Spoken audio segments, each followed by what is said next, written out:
అందరికీ నమస్కారం. ఈరోజు మనం చెప్పుకోబోయే కథ పల్లెటూరి మరదలు ముగింపు భాగం. కథలోకి వెళ్ళబోయే ముందు మీరు కనుక మన ఛానల్ని ఫస్ట్ టైం చూస్తున్నట్లయితే తప్పకుండా మన ఛానల్ని లైక్ చేయండి, షేర్ చేయండి, సబ్స్క్రైబ్ చేయండి, బెల్ ఐకాన్ క్లిక్ చేసి ఆల్ అనే బటన్ని ప్రెస్ చేయడం మర్చిపోకండి. కథని ఎక్కడే స్కిప్ చేయకుండా వినండి. మరి కథలోకి వెళ్ళిపోదామా? దీనికి ముందు 3 భాగాలు ఆల్రెడీ అప్లోడ్ చేస్తున్నాయి. కథ పూర్తిగా వినండి, చాలా చాలా బాగుంటుంది. ముఖ్యంగా కథలో ఎవ్రీ పార్ట్లో కూడా మనకి ఏదో ఒక నిజం చెప్పాలంటే సస్పెన్స్, ఏదో ఒకటి ఏం జరుగుద్దా అనేటటువంటి ఎక్సైట్మెంట్, యాంగ్జైటీ ఉంటుంది స్టోరీలో. ముఖ్యంగా 3rd పార్ట్, ఫైనల్ పార్ట్ చాలా చాలా ఇంట్రెస్టింగ్గా ఉంటాయి. కాబట్టి స్టోరీ అస్సలు మిస్ కావద్దని నా మనవి. మరి కథలోకి వెళ్ళిపోదామా? ఒక్కసారిగా మాధవ్ అలా చెప్పేసరికి రాధకి ఏమీ అర్థం కాలేదు. ఆ రోజు రాత్రి అలా గడిచిపోయింది.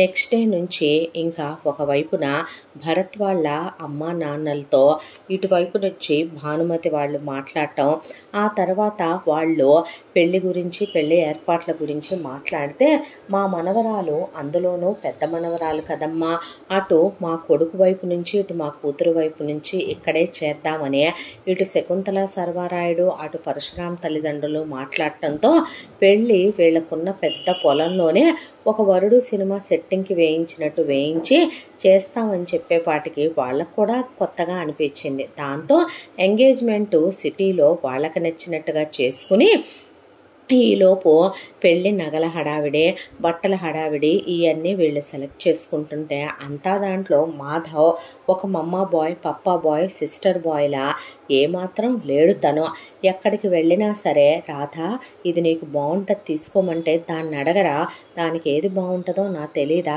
ఏ రాధా నీకు నచ్చలేదా బంగారం అని అడిగితే, నిజంగానే అసలు అతను తీసింది తనకి చాలా అందంగా ఉండేలాంటి తీస్తున్నాడు. ఎలా తెలుస్తుందో ఆ అమ్మాయికి అర్థం కావట్లేదు. తన ప్రతి ఇష్టం మాధవ్కి తెలుసు. నీకు ఆకలి వేస్తుందిగా తాగంటాడు. ఆ ఆకలి ఎలా వేస్తుందో తనకెలా తెలుస్తుందో ఆ అమ్మాయికి అర్థం కాదు.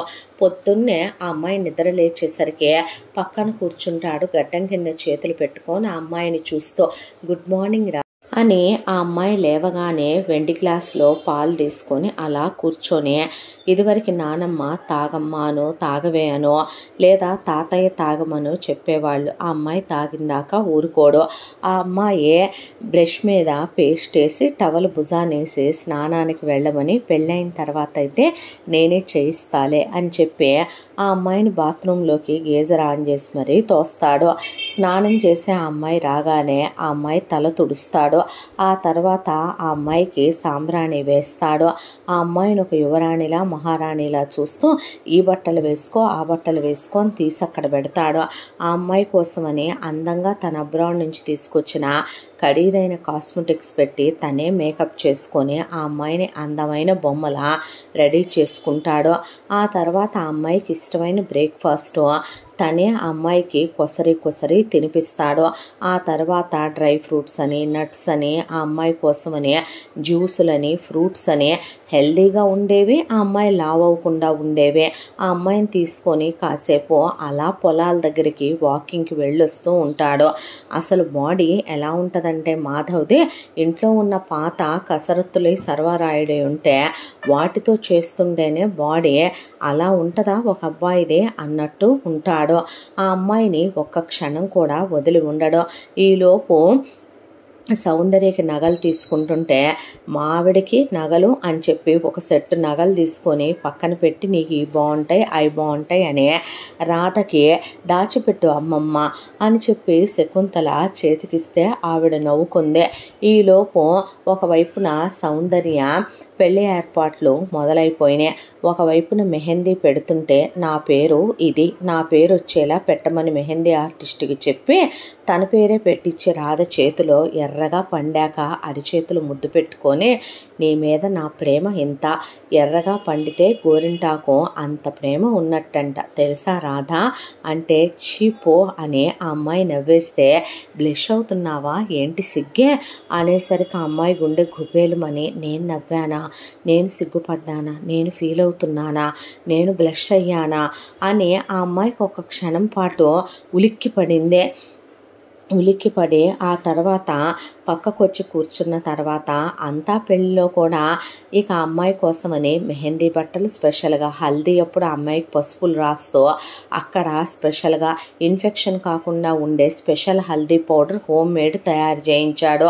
ఆ విషయంలో ఎంత పర్టికులారిటీయో, ఒరే అక్కనరా నేను, నా గురించి పట్టించుకోవా, నీ మొగుడేం చేస్తాడే నేను నీ గురించి పట్టించుకుంటే, నాకు అర్థం కాదు నువ్వెందుకు లవ్ చేసా మా అక్కనే అని అడిగితే, మీ తమ్ముడిని నువ్వు కెలకటం, మీ తమ్ముడితో నువ్వు పెట్టించుకోవటం, నాకు కూడా పెట్టించటం అని పెళ్లి కొడుకు భరత్తో సంగీత్లో స్పెషల్ సాంగ్స్ ముందే ప్రాక్టీస్ చేయించి మనం కపుల్ డ్యాన్స్ చేద్దాందా అని, మన సంగీత్ ఇంకా ధూమ్ధామ్గా చేసుకుందామని, ఆ తర్వాత పెళ్లిలో ఆ అమ్మాయిని స్పెషల్గా రెడీ చేయించి పెళ్లి కూతురు నేనా అదిరా అని సౌందర్య అడిగితే, ఇప్పటికైతే పెళ్లి నీదే కాబట్టి పెళ్లి కూతురు నువ్వే అని నమ్మేయాలి జనాలు, తప్పదు కదే అనేపాటికి ఉరే మరీ దాన్నంతా నాకు డామినేటింగ్గా రెడీ చేయించకూడదురా సలెవరికా అని చెప్పి, అసలు మీ ఇద్దరు పెళ్లి కొడుకు పెళ్లి కూతురులా అలా మండపం ఎక్కిచ్చేస్తే సరిపోద్దని భరత్ అంటే, మీ ఇద్దరు నిద్రమొహాలు వేసుకొని ఉంటే నా పెళ్లికి నేను ఎలా ఉంటానా ఏంటి, అప్పుడు మీరే నోరెళ్ళ పెట్టుకుంటారులే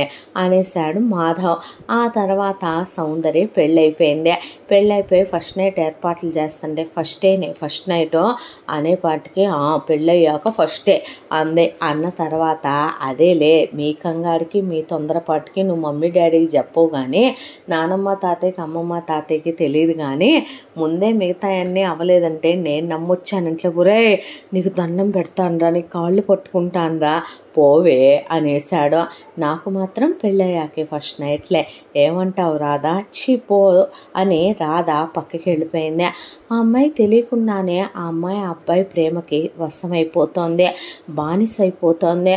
ఈలోపు సౌందర్యకి ఫస్ట్ నైట్లు అయిపోయి హనీమూన్లు అయిపోయి ఆ తర్వాత ఎటు భరత్కి సౌందర్యకి అబ్రాడ్లోనే కాబట్టి ఉద్యోగాలు, భానుమతి పరశురాం కూడా మరి మేము వెళ్ళొస్తామని చెప్పి బయలుదేరి వెళ్ళిపోయాక శకుంతల సర్వారాయుడు పరశురాం తల్లిదండ్రులు కూడా మీరు వేరే ఉండటం ఎందుకు, ఇక్కడే ఉండక ఎటు పెళ్ళైన తర్వాత అయినా వాడుండేది ఇక్కడే కదా మా రాధతో, ఇప్పుడు మీరు దూరంగా ఉండి ఏం చెయ్యాలంట, జ్ఞానేశ్వరి అత్తామామలు ఎటు పోయారు, పూర్ణిమ తల్లిదండ్రులు ఎటు పోయారో, మీరన్నా మాతో కలిసి ఉండొచ్చుగా అని అడిగితే, ఎక్కడికి వెళుతున్నారని అంత అప్పగింతలు చెప్పడానికి ఎక్కడికి వెళ్ళట్లేదని రాధ ఒక చేయి పట్టుకుంటే ఇంకొక వైపున మాధవ్ చేయి పట్టుకొని, ఉండిపోవచ్చుగా నానమ్మ తాతయ్య, ఇన్నేళ్ళు మిమ్మల్ని వదిలే ఉన్నాను గదే, అన్నాక వస్తారు వెళ్తారు, నేనుండమన్నా ఉండరనేసరికి కళ్ళెత్తుకొని కళ్ళల్లో నీళ్లు పెట్టుకొని, ఏ రోజు ఆ దరిద్రుడు అమెరికా రమ్మంటమే తప్ప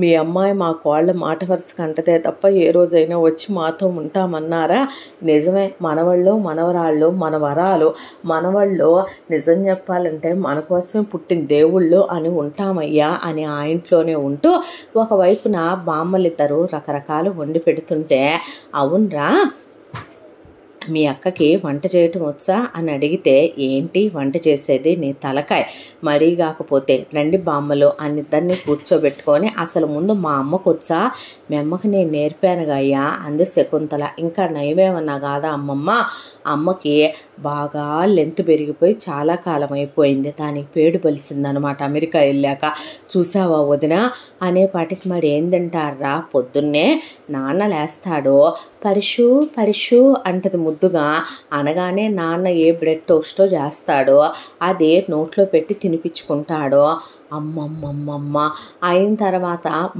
మేము ఏ బ్రెడ్ జామో తినేస్తామో, ఇంకంతే బ్రేక్ఫాస్ట్ సెషన్ అయిపోయింది, లంచ్కి ఏ సలాడో నాన్ చేస్తాడో అది తింటాము, ఈవినింగ్ పూట అంతే మీరు పంపించే ఉంటాయిగా మధ్యలో వాటితో మేనేజ్ చేసేస్తాడు నాన్న కూడాను, ఇక లేదంటే బయట ఫ్రోజన్ ఫుడ్స్ తెచ్చుకోవటం, బయట రెస్టారెంట్లకు వెళ్ళి తింటాం.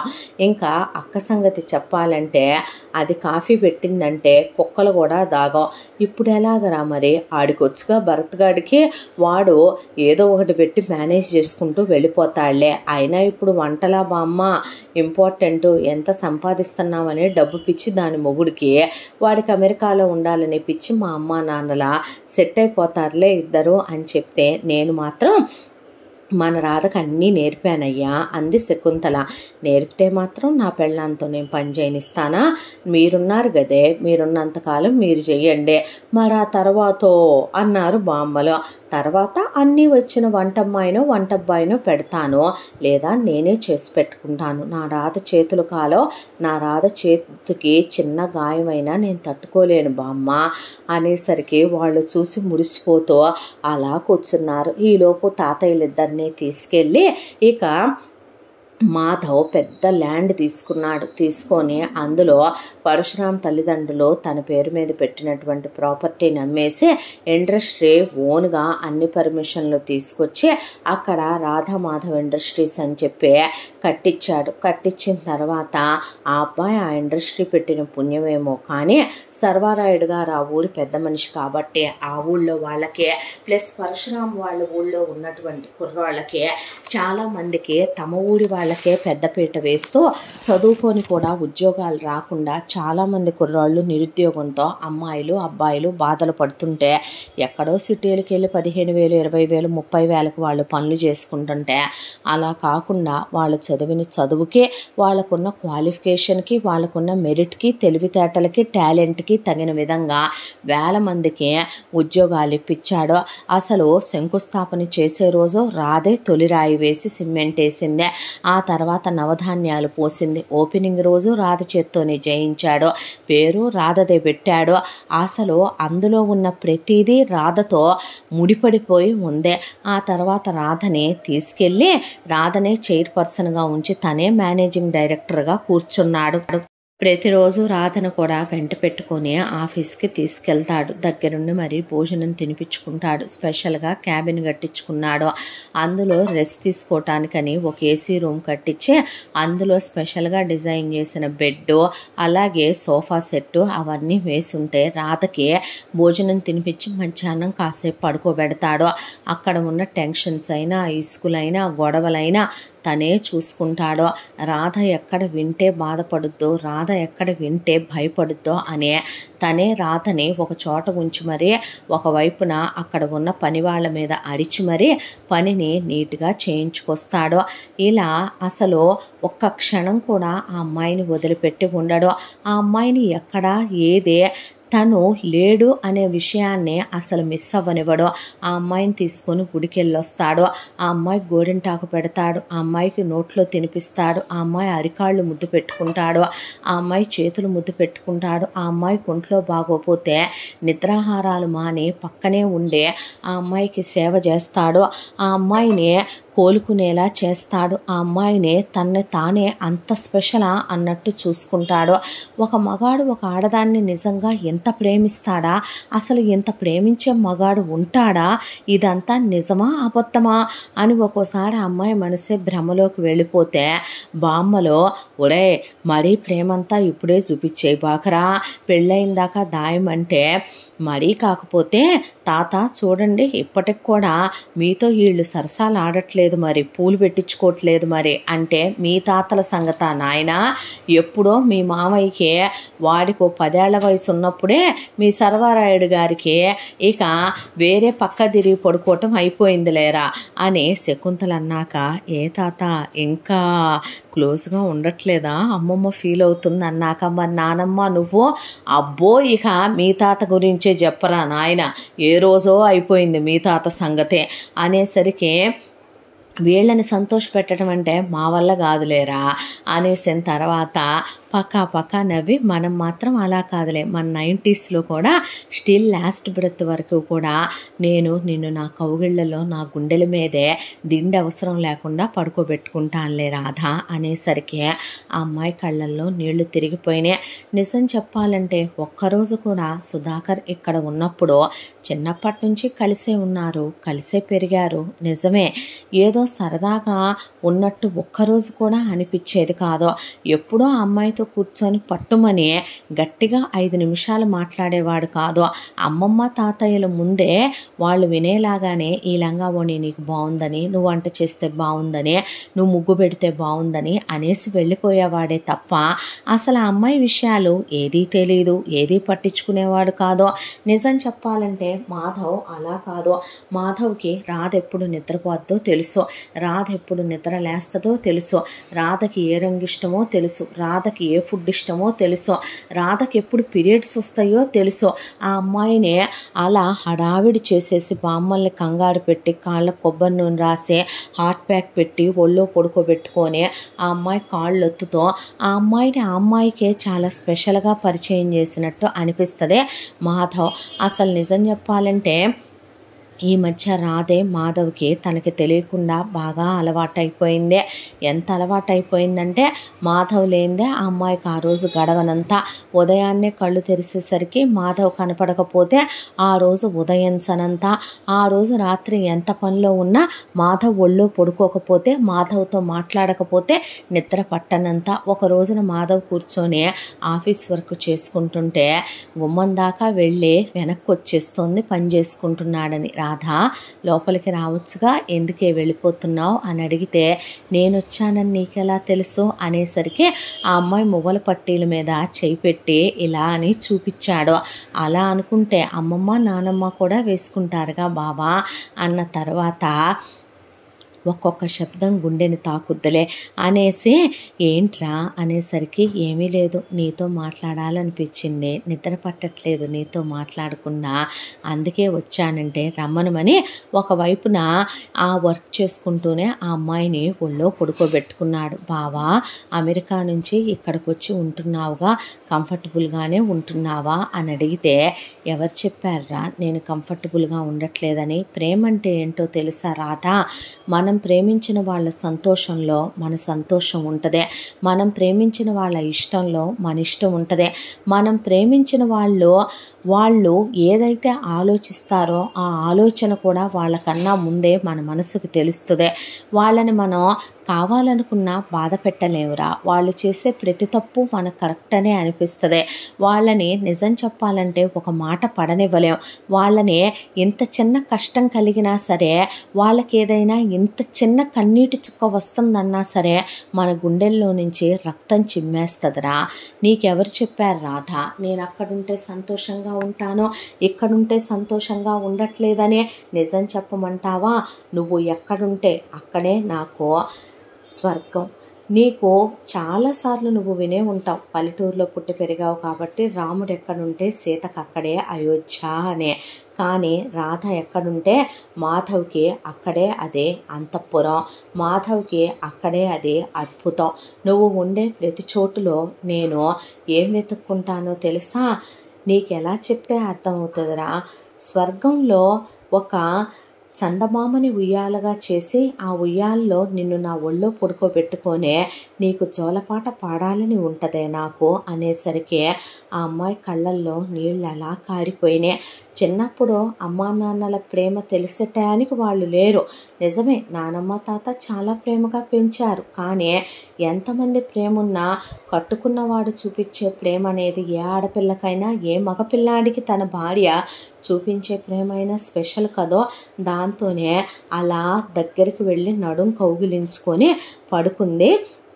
మాధవ్ది దగ్గరికి తీసుకొని ముద్దు పెట్టుకొని పని చేసుకుంటున్నావుగా వెళ్తానులే అంటే నీకన్నా నాకు ఏదెక్కువరా, ఇవన్నీ ఎవరి కోసం, నీకోసం కాదా, నీకన్నా నాకు పని ఎక్కువ, నీకన్నా నాకు డబ్బులు ఎక్కువ అనేసరికి ఆ అమ్మాయి అలా చూసింది ఆ అబ్బాయి వైపు. నాకు లగ్జరీలు కావాలి తాతయ్య, నేను అబ్రాడ్ వెళ్ళాలనుకుంటున్నాను, నాకు నచ్చినట్టు నేను ఉండాలనుకుంటున్నాను, నాకు నచ్చినట్టు నేను అక్కడే సెటిల్ అవ్వాలనుకుంటున్నాను, నాకు నచ్చిన ప్రపంచంలోకి నన్ను వెళ్ళనిమ్మని అడిగాడు ఒక రోజున సర్వారాయుణ్ణి సుధాకర్. నీకన్నా నాకు ఏది ఎక్కువ కాదంటున్నాడు మాధవ్ ఈరోజు. ఆ అమ్మాయికి ఏం మాట్లాడాలో అర్థం కాక అలా పడుకుండిపోతే ఆ అమ్మాయి నుదురు మీద ముద్దు పెట్టుకొని ఆ అమ్మాయిని నిద్రపుచ్చుతూనే ఆఫీస్ వర్క్ చేసుకొని ఆ తర్వాత ఆ అమ్మాయిని గుండెల మీద పడుకోబెట్టుకొని పడుకుండిపోయాడు మాధవ్. నిజం చెప్పాలంటే ఇంత అద్భుతం ఈ ప్రపంచంలో ఇంకొకటి ఉంటుందా అన్నంత అమ్మాయిని ప్రేమించడం మొదలుపెట్టాడు. రోజులు ఎలా గడిచిపోతున్నాయో తెలియకుండానే 2 ఏళ్ల కాలం గడిచిపోయింది. బిజినెస్లో టాప్ పొజిషన్కి వచ్చేసాడు మాధవ్. పట్టిందల్లా బంగారమే అవుతోంది. రాధ పేరు మీద పెట్టడం వల్లనే ఎంత అదృష్టం కలిసి వచ్చిందని మురిసిపోతున్నాడు ఆ అబ్బాయే. ఈలోగా ఇక వీళ్ళ పెళ్ళి మొదలు పెట్టమంటారా మరి ఏర్పాట్లు అని అడిగారు సర్వారాయుడు శకుంతల. మీ ఇష్టం అనేశారు రాధా మాధవ్. అన్న తర్వాత ఈలోపు అమెరికా నుంచి ఫోన్ చేసి సౌందర్య నేను ప్రెగ్నెంట్ అయ్యానని చెప్పింది. పనే ఉంది నీకు మీ ఆయనకి అన్నాక, ఒరే నా పెళ్ళై కూడా 2 ఏళ్ళు అయిందిరా తమ్ముడు అలా అనకరా అన్నాక ఇండియాకి బయలుదేరి వచ్చింది. కాస్త తులితనంతో తుంటరితనంతో డైరెక్ట్గా ఇటు వచ్చినా ఏమీ ఉండేది కాదేమో. ఇటు రాకుండా భానుమతిని పరశురాముని వెంట పెట్టుకొని ముందు వాళ్ళ అత్తగారు ఊరు వెళ్ళింది. వాళ్ళ అత్తగారు కాస్త అక్కడి నుంచే వాళ్ళ సొంత ఊరికి తీసుకెళ్ళి అక్కడి నుంచే ఆవిడ వాళ్ళ ఫ్రెండ్ వాళ్ళ ఇంటికి తీసుకెళ్తే ఆ ఫ్రెండ్ వాళ్ళ ఇంట్లో భోంచేసి అలా డాబా మెట్లు దిగుతూ ఉండగా అనుకోకుండా ఒక మెట్టు మీద పనమ్మాయి సర్ఫ్ నీళ్లు పోస్తే చూసుకోకుండా కాలేసి జారి పడిపోయింది సౌందర్య. పడిపోయేసరికి అబార్షన్ అయిపోయింది. కొంచెం సీరియస్సే అయింది. వెళితే డాక్టర్స్ అసలు ఇప్పట్లో కిడ్స్ ప్లాన్ చేసుకోవద్దు అని చెప్పేసరికి భరత్ అసలు నేను ఫస్టే వద్దన్నాను, ఒక 3 to 5 years వరకే అనుకోకుండా అన్ప్లాన్డ్గా వచ్చిందని ఉంచేసుకుంటానని ప్రాణం మీదకి తెచ్చుకున్నావంటే ఈలోపు అసలే సెంటిమెంట్లు ఎక్కువ ఉన్న మనుషులు సౌందర్య అత్తగారు వాళ్ళు. అబార్షన్ అయిన టైం చూపిస్తే అస్సలు మంచిది కాదని, మేనమామకి దోషాలు కీడ్లు ఉన్నాయని వేద పండితులు ఇంట్లో పెళ్లి కూడా పెట్టుకోబోతున్నారు మా వియ్యపురాలు వాళ్ళు మా కోడలి తమ్ముడికి అని చెప్తే ఈ సంవత్సరం పెళ్లి ఏర్పాట్లేమీ వద్దమ్మా, ఎందుకనంటే అబార్షన్ అయినటువంటి ఘడియలు బాగలేదు అని ఆ అమ్మాయితో నిద్రలు చేయించి కొన్ని పూజలు యజ్ఞాలు యాగాలు హోమాలు సౌందర్యతో భరత్తో చేయించి వాళ్ళకి అసలే సెంటిమెంట్లు ఎక్కువ. రేపు మళ్ళీ నెక్స్ట్ టైం పుట్టే వారసుల మీద ఈసారి పోయిన కడుపు తాలూకా అబార్షన్ తాలూకా ఎఫెక్ట్ పడకూడదు అనేది, మంచి వారసులు పుట్టాలనేది వాళ్ళ టెన్షను.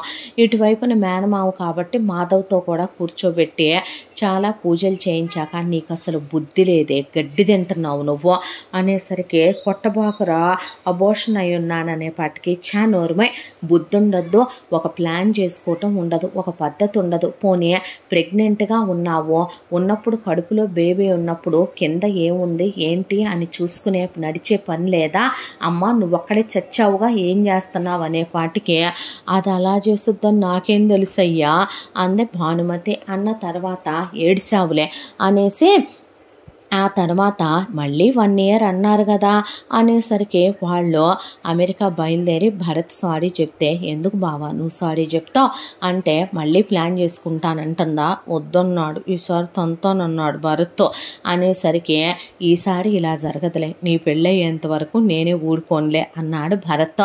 అన్న తర్వాత మళ్ళీ వాళ్ళు వెనక్కి వెళ్ళిపోవాల్సి వచ్చింది. అంతా దాంట్లో కూడా తను రాధకి ప్రపోజ్ చేయలేదనే విషయం మాధవ్కి గుర్తొచ్చింది. తను అమెరికా నుంచి వచ్చేటప్పుడు చాలా స్పెషల్గా ఖరీదైనటువంటి పెద్ద డైమండ్ వేయించి ఆ అమ్మాయి కోసం అక్కడే దాదాపు 2 కోట్ల రూపాయలు పెట్టి ఒక ఉంగరం కొనుక్కొని మరీ తెచ్చుకున్నాడు.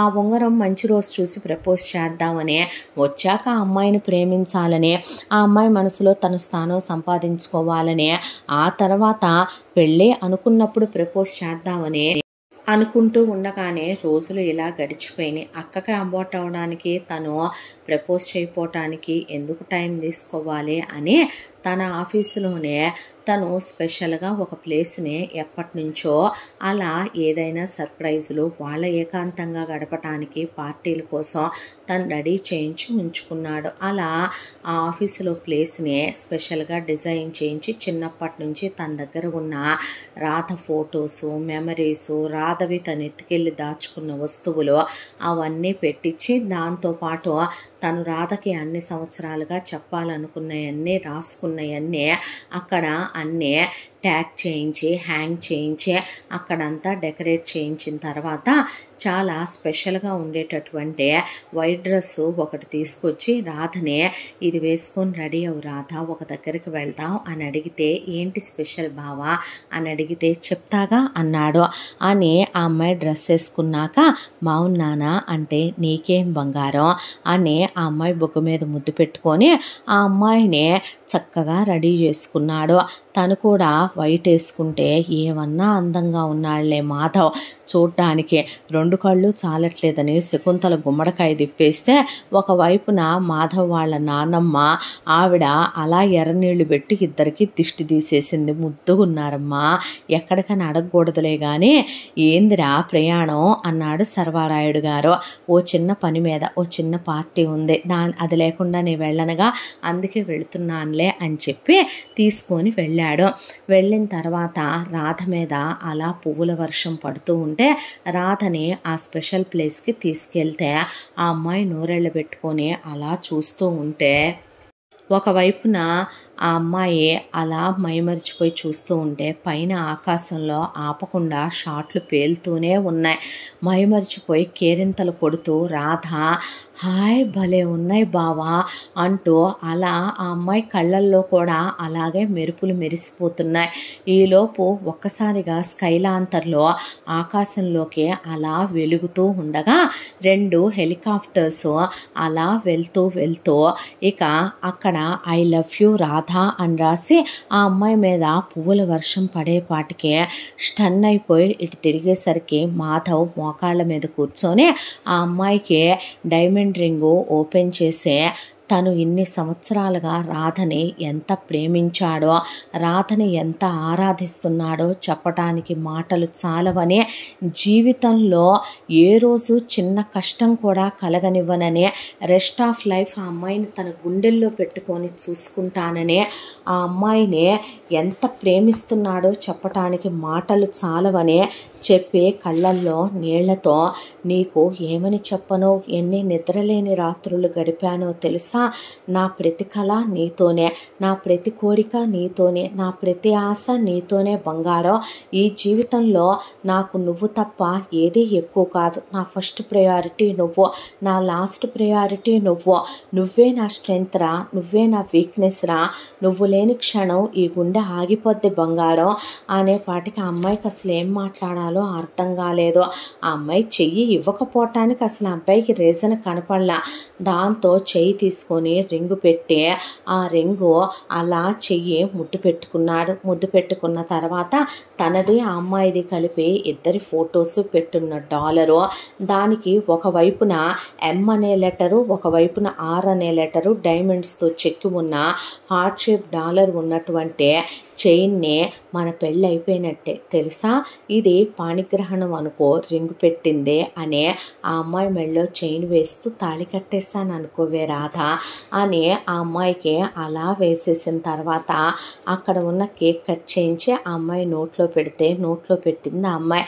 ఆ తర్వాత ఆ అమ్మాయిని అలా కౌగిలించుకొని తీసుకెళ్ళి ఇది తెలుసా రాధ, ఫస్ట్ టైం నేను నిన్ను చూసినప్పటి ఫోటో ఇదే, నేను నీకు చెప్పాలనుకున్న మాటలు ఇవే, ఇవి చిన్నప్పటి నీ పట్టీలు, ఇవి చిన్నప్పుడు నీకు కట్టిన మొలతాడో, నీకు కట్టిన సిగ్గుబిళ్ళ, అవన్నీ చూపిస్తూ ఆ అమ్మాయికి నీకు ఫస్ట్ టైం వేసిన డ్రెస్ ఇదే అని చెప్తుంటే ఇవన్నీ ఎలా కలెక్ట్ చేశాడని ఆ అమ్మాయి అలా చూస్తూ అసలు మాట్లాడలేక కళ్ళల్లోంచి నీళ్ళు ఆపకుండా కారిపోతున్నాయి రాధకి.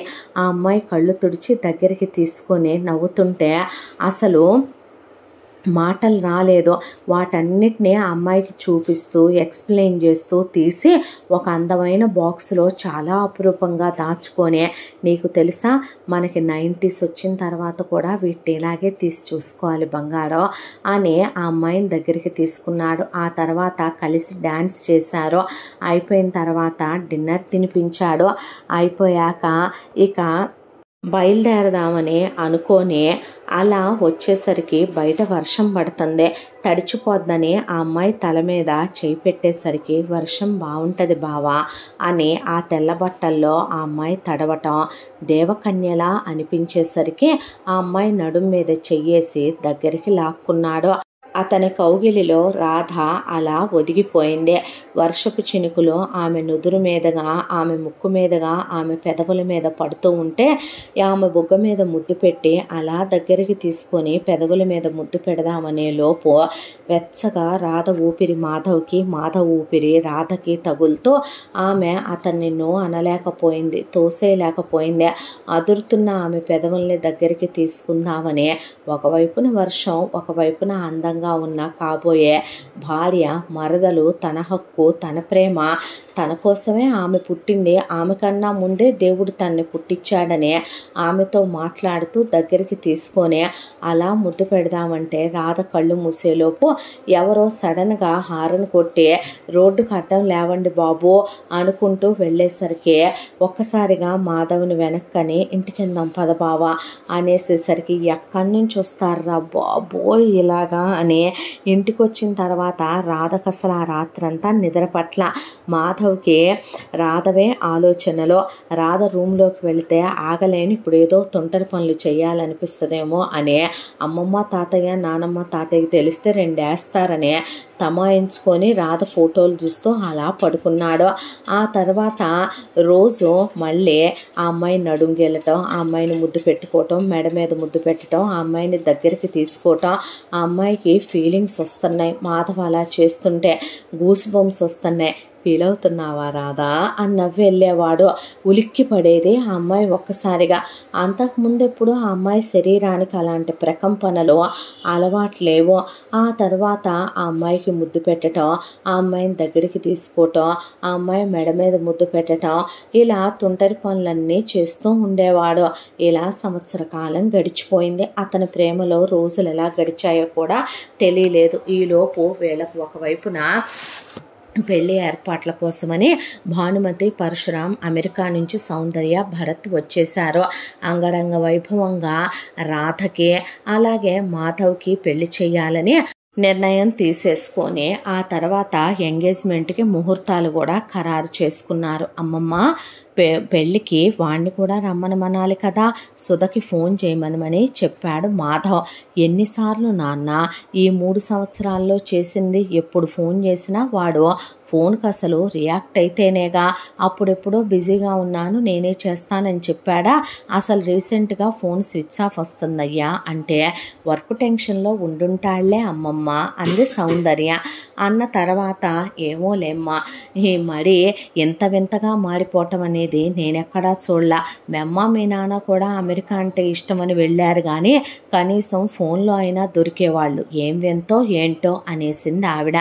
ఏదేమైనా సరే చెప్పాలిగా వాడికి కూడా అని మాధవ్ అక్కడి నుంచి రాధను తీసుకొని లోపలికి వెళ్ళిపోయి మళ్ళేమైనా ప్రెగ్నెన్సీలు, ఓరే బాబోయ్ నీకు దండం, నీ పెళ్ళైన దాకా మా ఆయన అసలు నా మీద చెయ్యటం కూడా మానేసేటట్టున్నాడు, ఊరుకోరా అయ్యా అంది సౌందర్య. అనేసరికి మమ్మీ మేకప్ ఎక్కువ అవలా అన్నాడు భానుమతినే. లేదురా ఇక్కడికి వస్తుందానని బొటాక్స్ చేయించుకొచ్చా, అందుకేనా దోమలు కుట్టినట్టు వాసింది కోళ్ళ మొహం, ఏం పోయే కాలం వచ్చిందే ముదృష్టపుదానా అనే శకుంతల అనేపాటికి చిచ్చి ఓల్డ్ పీపుల్ చూసావా పరుషు, వీళ్ళకి తెలియట్లేదు, ముందు నువ్వు చున్నీ అమ్మాయి అన్నాడు సర్వారాయుడు. చీర కట్టుకోవచ్చుగా అమ్మా అన్నాడు పరశురాం వాళ్ళ నాన్న.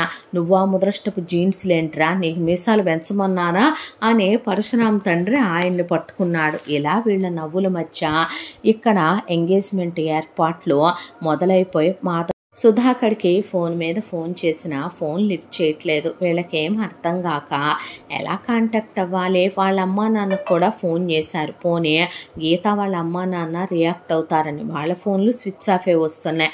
వాళ్ళకి తెలిసిందే ఆ అన్ని నెంబర్లే.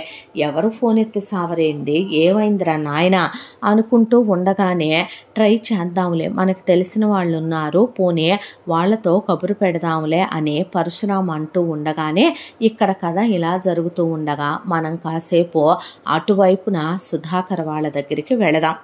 ఇక్కడి నుంచి ఎప్పుడైతే అమెరికా తీసుకెళ్ళిపోయిందో గీత సుధాకర్ని, ఆ తర్వాత మెల్లమెల్లగా వీళ్ళ నుంచి దూరం చేయటం మొదలుపెట్టిన తర్వాత అప్పుడే తనకి పెళ్ళయ్యి వెళ్ళిన 2 సంవత్సరాలకి తను ప్రెగ్నెంట్ అయ్యిందే.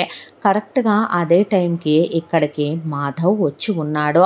ఇలా మాధవ్ వచ్చాడనే విషయం, ఇక్కడే ఉంటున్నాడు, బిజినెస్ పెడుతున్నాడనే విషయం వరకే శకుంతల సర్వారాయుడు సుధాకర్కి చెప్తే గీత విన్నది. కానీ వచ్చిన మాధవ్ రాధ కోసం వచ్చాడని, రాధకి మాధవ్కి పెళ్లి చేయబోతున్నామని, మాధవ్ చిన్నప్పటి నుంచి రాధని ప్రేమిస్తున్నాడని, అప్రస్తుతమైన అనవసరమైన విషయాలు అప్పుడు పెళ్ళప్పుడు చెప్పొచ్చులే రమ్మనమని అనే దాంతో శకుంతలకి సర్వారాయుడికి అనవసరమైన అసందర్భ ప్రేలాపనలో అనవసరమైన మాటలు మాట్లాడటం అలవాట్లేదు కాబట్టి వాళ్ళు ఆ విషయాలు ఏవి చెప్పలేదు.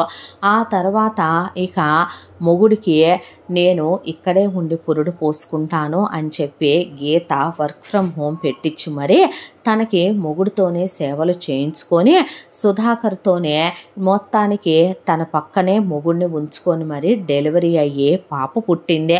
పుట్టిన పిల్లకి సుమన అని పేరు పెట్టుకున్నారు. పేరు పెట్టుకున్న తర్వాత ఇండియాకి వెళ్దాంగా, మాధవ్ కూడా వచ్చాడంట, ఇండియాకి వెళ్దాంగా, అమ్మమ్మ తాతయ్యని చూద్దాంగా, ఇండియాకి వెళ్దాంగా, మీ అమ్మ నాన్నని చూసినట్టు మీ చెల్లి తమ్ముడిని చూసినట్టు ఉంటుందిగా, ఇండియాకి వెళ్దాంగా, ఎలా ఉన్నారో ఏంటో ఇండియాకి వెళ్దాంగా, నేను అందరినీ వదిలేసి మర్చిపోయి వచ్చాను అనుకుంటున్నాడేమో అని సుధాకరు చాలాసార్లు అన్న ప్రతిసారి గీత చాలా తెలివితేటలతో ఎటు అసలు రానివ్వకుండా అక్కడే తొక్కేయాలని సుధాకర్ని అనుకుంటోంది. కాబట్టి పాప ఇప్పుడే కదా పుట్టిందే, పాపకి ఒక్కసారిగా ఇక్కడి నుంచి అక్కడికి తీసుకెళ్తే వాతావరణం మారుద్దని, అట్మాస్ఫియర్ సెట్ అవ్వదని, అంతమంది మనుషుల్ని చూస్తే భయపడుద్దని, అక్కడికి వెళ్ళిన తర్వాత అక్కడ హ్యాబిట్స్ ఇక్కడ హ్యాబిట్స్ అని పాపకు పెద్దవాళ్ళు ఏదో అలవాటు చేద్దాం అనుకుంటారు, మనం కాదనలేము, అది ఇది గుడ్డు గూసు అని. చివరికి ఈలోపు వాళ్ళ నాన్న రిటైర్మెంట్ అయ్యాడు. రిటైర్మెంట్ ఫంక్షన్ కూడా వాళ్ళు రమ్మనమన్నారు. రమ్మన్నా సరే ఇప్పుడు నువ్వు ఒక ప్రధానమంత్రి పదవిలో ఉన్నావు, ఆ ప్రధానమంత్రి పదవిలో నుంచి నువ్వు రిటైర్ అయ్యావు, మూసుకొని పెట్టే ఫోన్ అంది వాళ్ళ నాన్ననే. అన్న తర్వాత వాళ్ళు పెంచుకున్న పెంపకాలే కదా, మన పెంపకాలకి ఎంతైనా నిదర్శనాలు కాబట్టి మన పిల్లలు ఏం మాట్లాడలేక నోరు మూసుకున్నారు గీత వాళ్ళ అమ్మ నాన్న.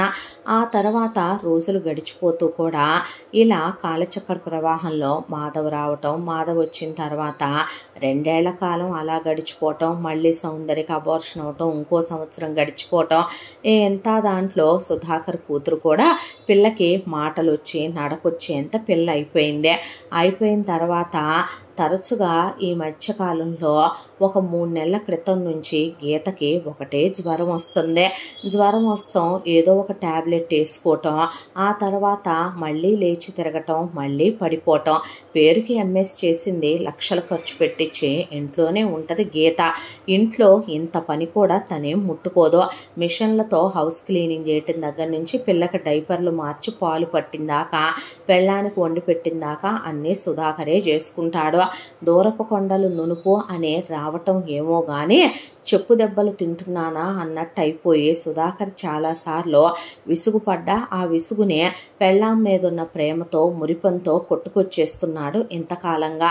ఒక్కసారి వెళ్ళి అమ్మమ్మ తాతయ్య విశ్వాసఘాతకుడు అనుకుంటారేమో, కనీసం పలకరించను కూడా లేదని చాలాసార్లు గీత దగ్గర అన్న, ఇదిగో వెళదాం అదిగో వెళదామని, నాకు పీరియడ్స్ వచ్చాయంటాం, నాకు హెల్త్ బాగాలేదంటాం, కావాలని మొగుడిని మీదకి లాక్కొని బెడ్రూమ్లోకి తీసుకెళ్ళటం, టాపిక్ డైవర్ట్ చేయటం, పాపకు బాగాలేదంటాం, ఏదో ఒక వంకతో లాక్కొచ్చేసింది ఇన్ని సంవత్సరాలు.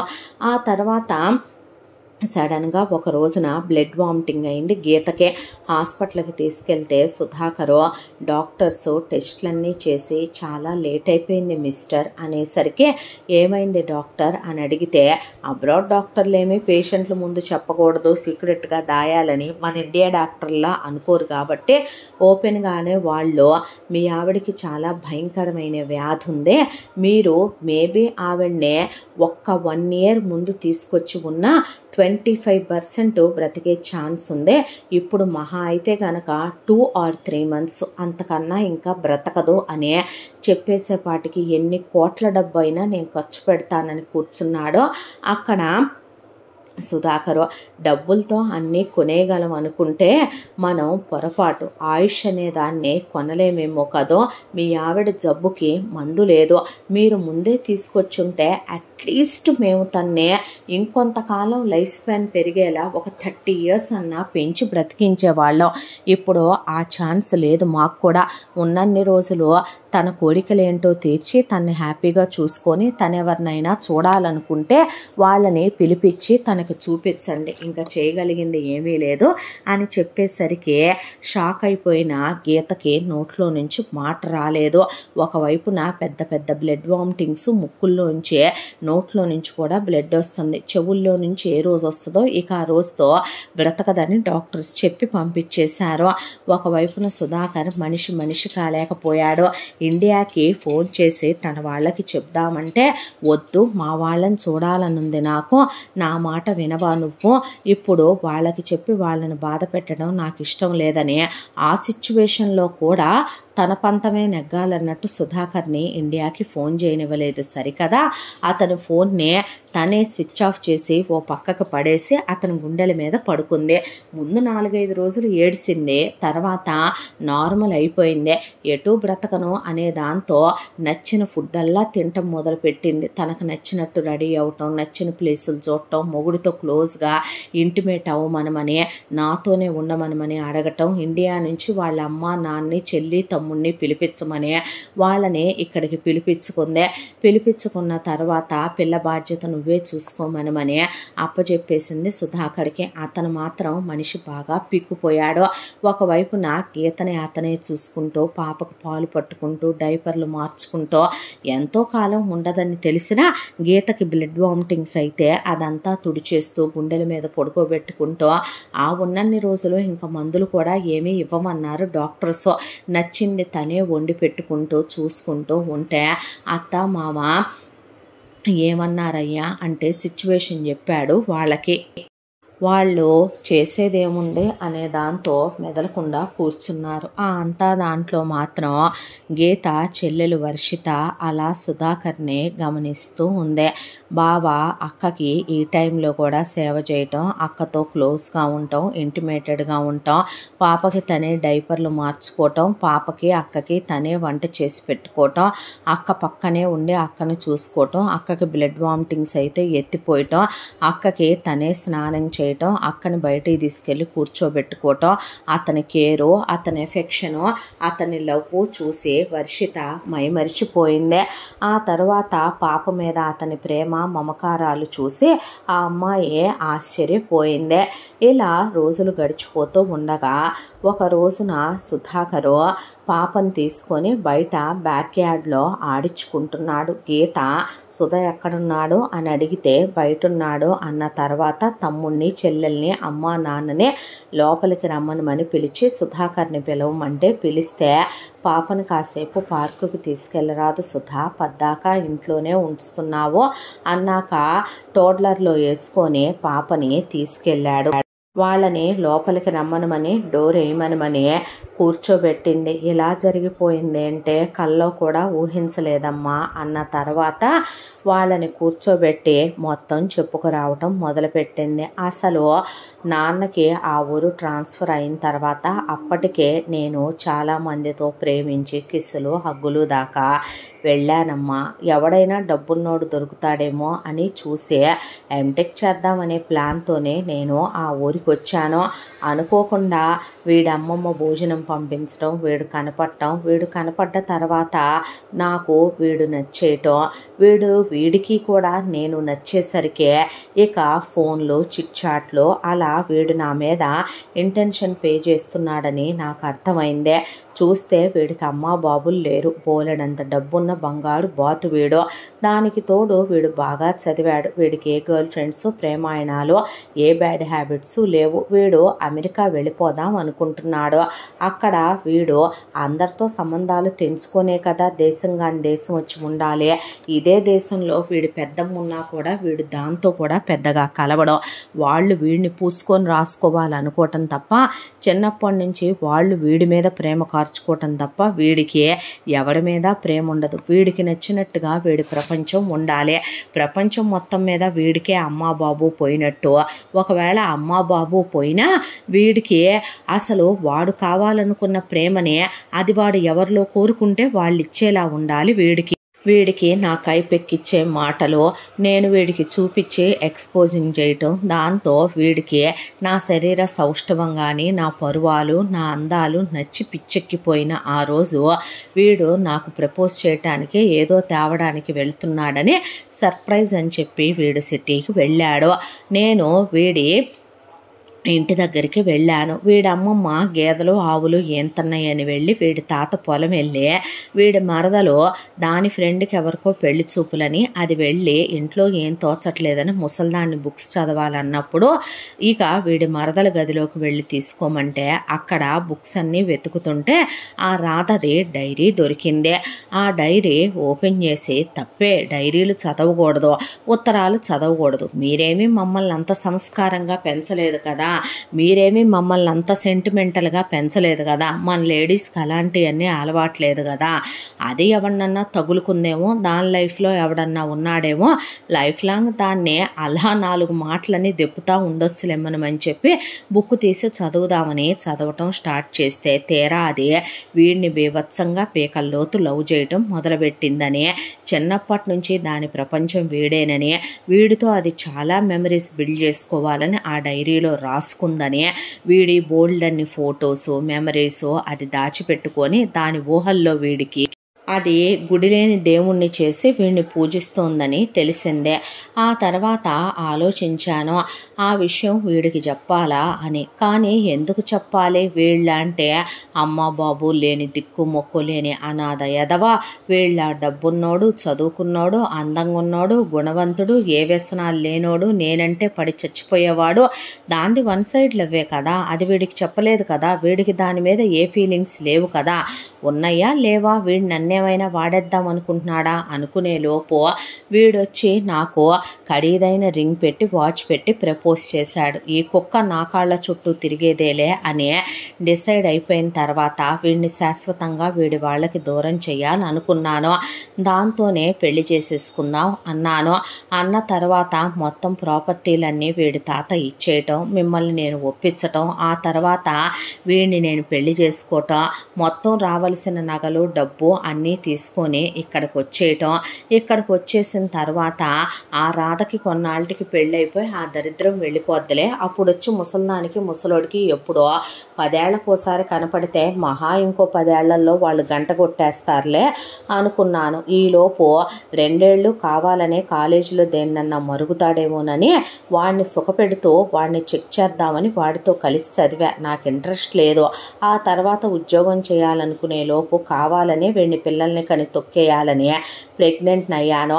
కావాలనే నాకు ఒంట్లో బాగాలేదని డ్రామా ప్లే చేసి ఆ తర్వాత వెళ్ళటానికి వీల్లేదని వీడు వెళదామని తప్పించిపోయినా వీడిని నా వంపు సొంపుల్లో నా శృంగారంలో పెట్టి పిల్లని వీడి మీదేసి ఆ తర్వాత వీడిని తొక్కేస్తూ వచ్చేసాను. ఎంతకాలంగా అనుకోకుండా ఒకరోజు నేను పడిపోవటం, ఈ దరిద్రపు జబ్బు బయటపడటం, వాడితో లైఫ్ లాంగ్ హ్యాపీగా గడపాలనే ఎన్నో ఆశలు కోరికలు, లైఫ్ రేంజ్లో అనుభవించాలి, అన్ని కోట్ల రూపాయల డబ్బు ఉంది, వాడితో త్వరలో బిజినెస్ కూడా పెట్టిద్దామని, ఇక పిల్లల్ని కూడా నేనేం కందాం అనుకోలా, అందాలు బిగుతులు తగ్గిపోతాయని.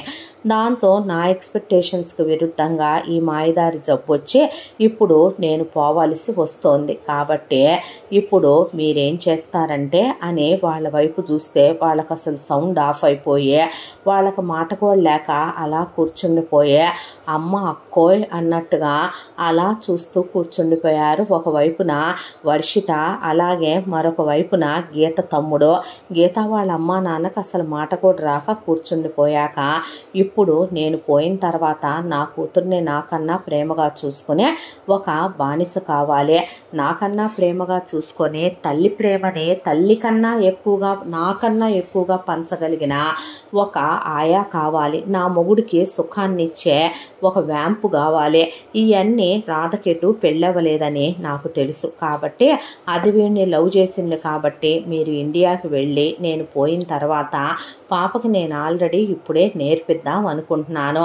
మీరు మెల్లగా ముసల్దాన్ దగ్గర ముసలోడి దగ్గర కూర్చొని దాన్ని వీడికిచ్చి పెళ్లి చేయండి.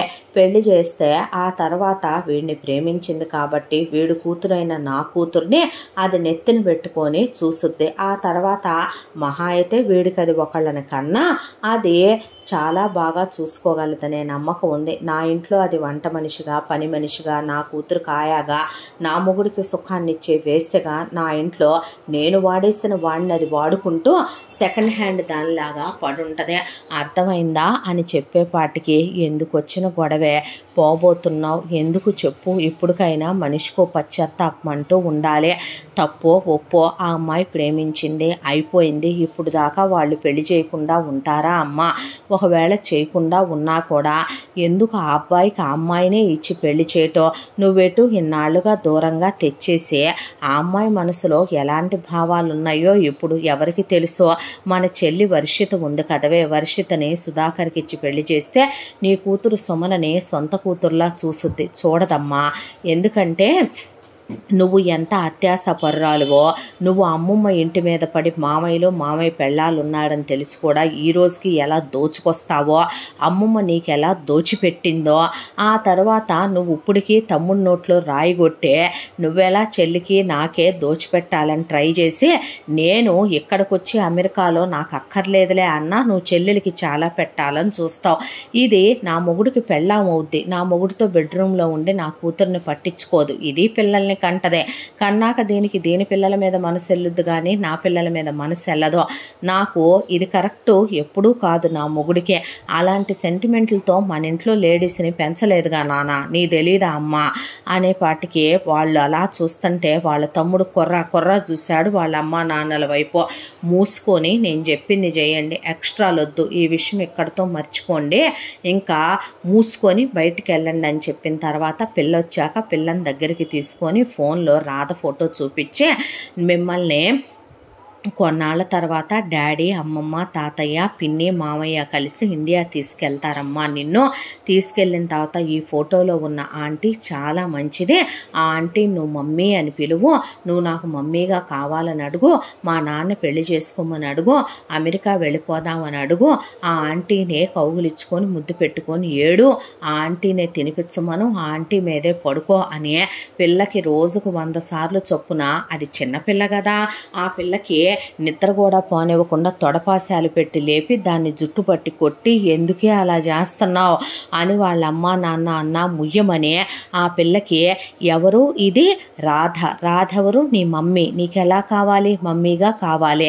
అని ఆ పిల్ల చేత రోజుకి 1000 సార్లు చొప్పున ప్రాక్టీస్ చేయిస్తూ గిచ్చి గిల్లి గిల్లి ఆ పిల్ల బ్రెయిన్లోకి సీడ్స్ నాటినట్టు నాటేయటం మొదలుపెట్టింది గీత. ఆ తర్వాత ఇలా ఒక 2 నెలల కాలం గడిచిపోయాక ఒకరోజు పొద్దున్నే పాలు కలిపి తీసుకొని వెళ్ళిన సుధాకర్ చెవుల్లోంచి బ్లడ్ కారిపోయి దిండంతా తడిసిపోయి గీత చనిపోవటం చూసి కూర్చుండిపోయాడు. వాళ్ళమ్మ నాన్న మాత్రం చేయగలిగిందేముంది, ఇంక ఇండియా తీసుకొచ్చి రోగిష్టి దాని శవాన్ని ఏం చేస్తారో అక్కడే క్రిమేషన్లు అయిపోయిన తర్వాత ఇండియాలో ఉన్న అన్ని పుణ్యనదుల్లో తనకి ఉత్తమ జన్మ కావాలని, ఉత్తమ గతులు కావాలని ఇక పోతూ తను ఒక లెటర్ రాసి పెట్టుకొని పోయింది తన అస్థికలు కలపమని. దాంతో ఇండియాకి వెళదామని అడిగాడు సుధాకర్. అప్పుడు వాళ్ళకి అసలు ఏమీ అర్థం కావట్లా, బ్రెయిన్ పనిచేయట్లా. దాంతో వాళ్ళు విన్న షాకుల్లో నుంచో ఒక్కోసారి పేరెంట్స్ కూడా తేరుకోలేరు కదా.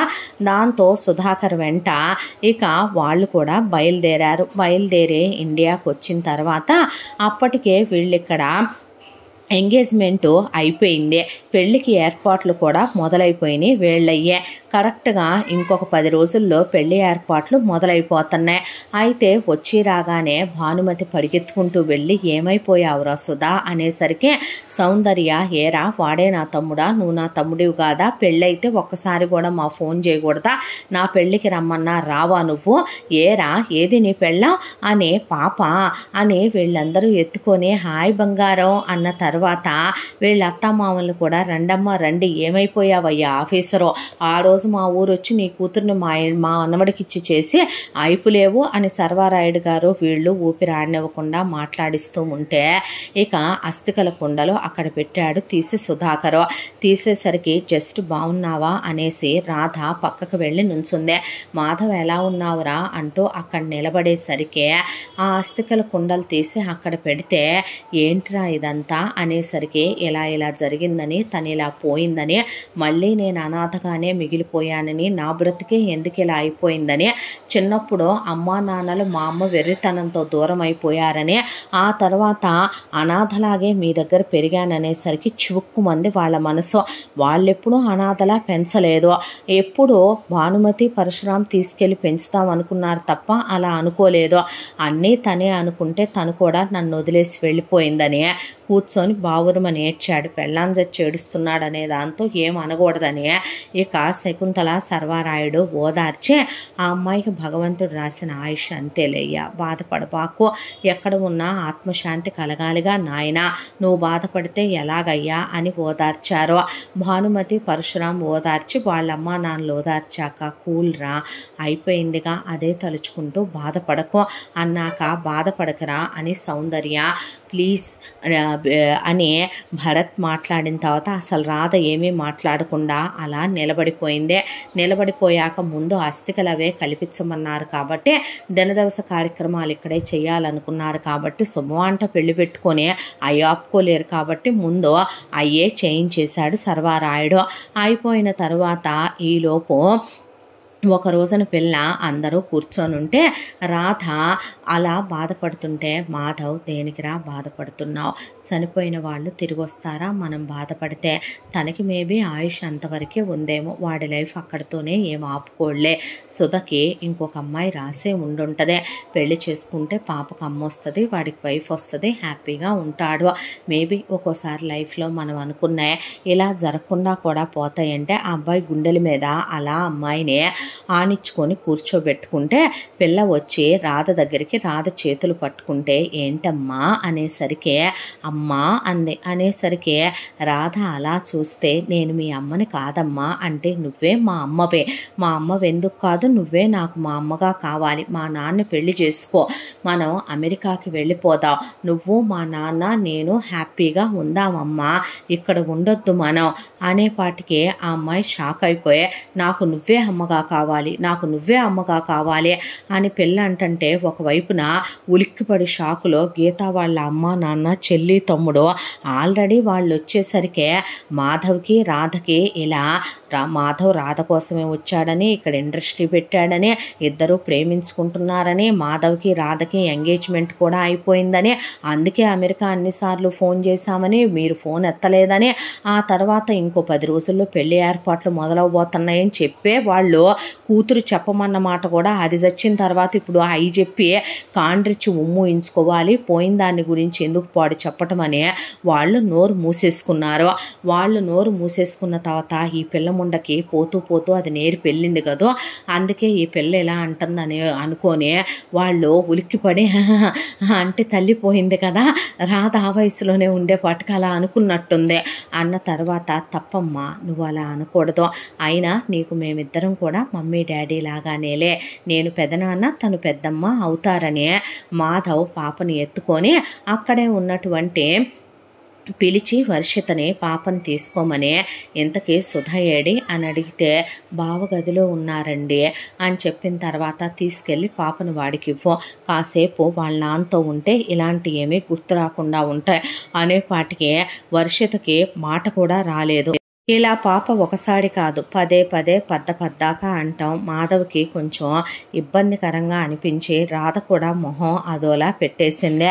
అక్కడ ఉన్న భానుమతి పరశురాం వాళ్ళు శకుంతల వాళ్ళు పిల్లముండ ఒక్కరవ లేదు, ఏంది పెద్ద మాటలు, ఎవరు నేర్పించారు ఇంత పెద్ద మాటలని, సౌందర్య నువ్వెంత నీ ఏజ్ ఎంత, నువ్వు మాట్లాడే మాటలేంటి అని అడిగేసిన తర్వాత ఒక రోజున సుధా తప్పమ్మా అలా అనకూడదు, ఎవరు చెప్పారు నీకు ఈ మాటలన్నీ అన్న తర్వాత నాకు మమ్మీ చెప్పిందిగా, ఈ మమ్మీయే నాకు మమ్మీగా కావాలని చెప్పిందిగా, వాట్ అన్నాడు.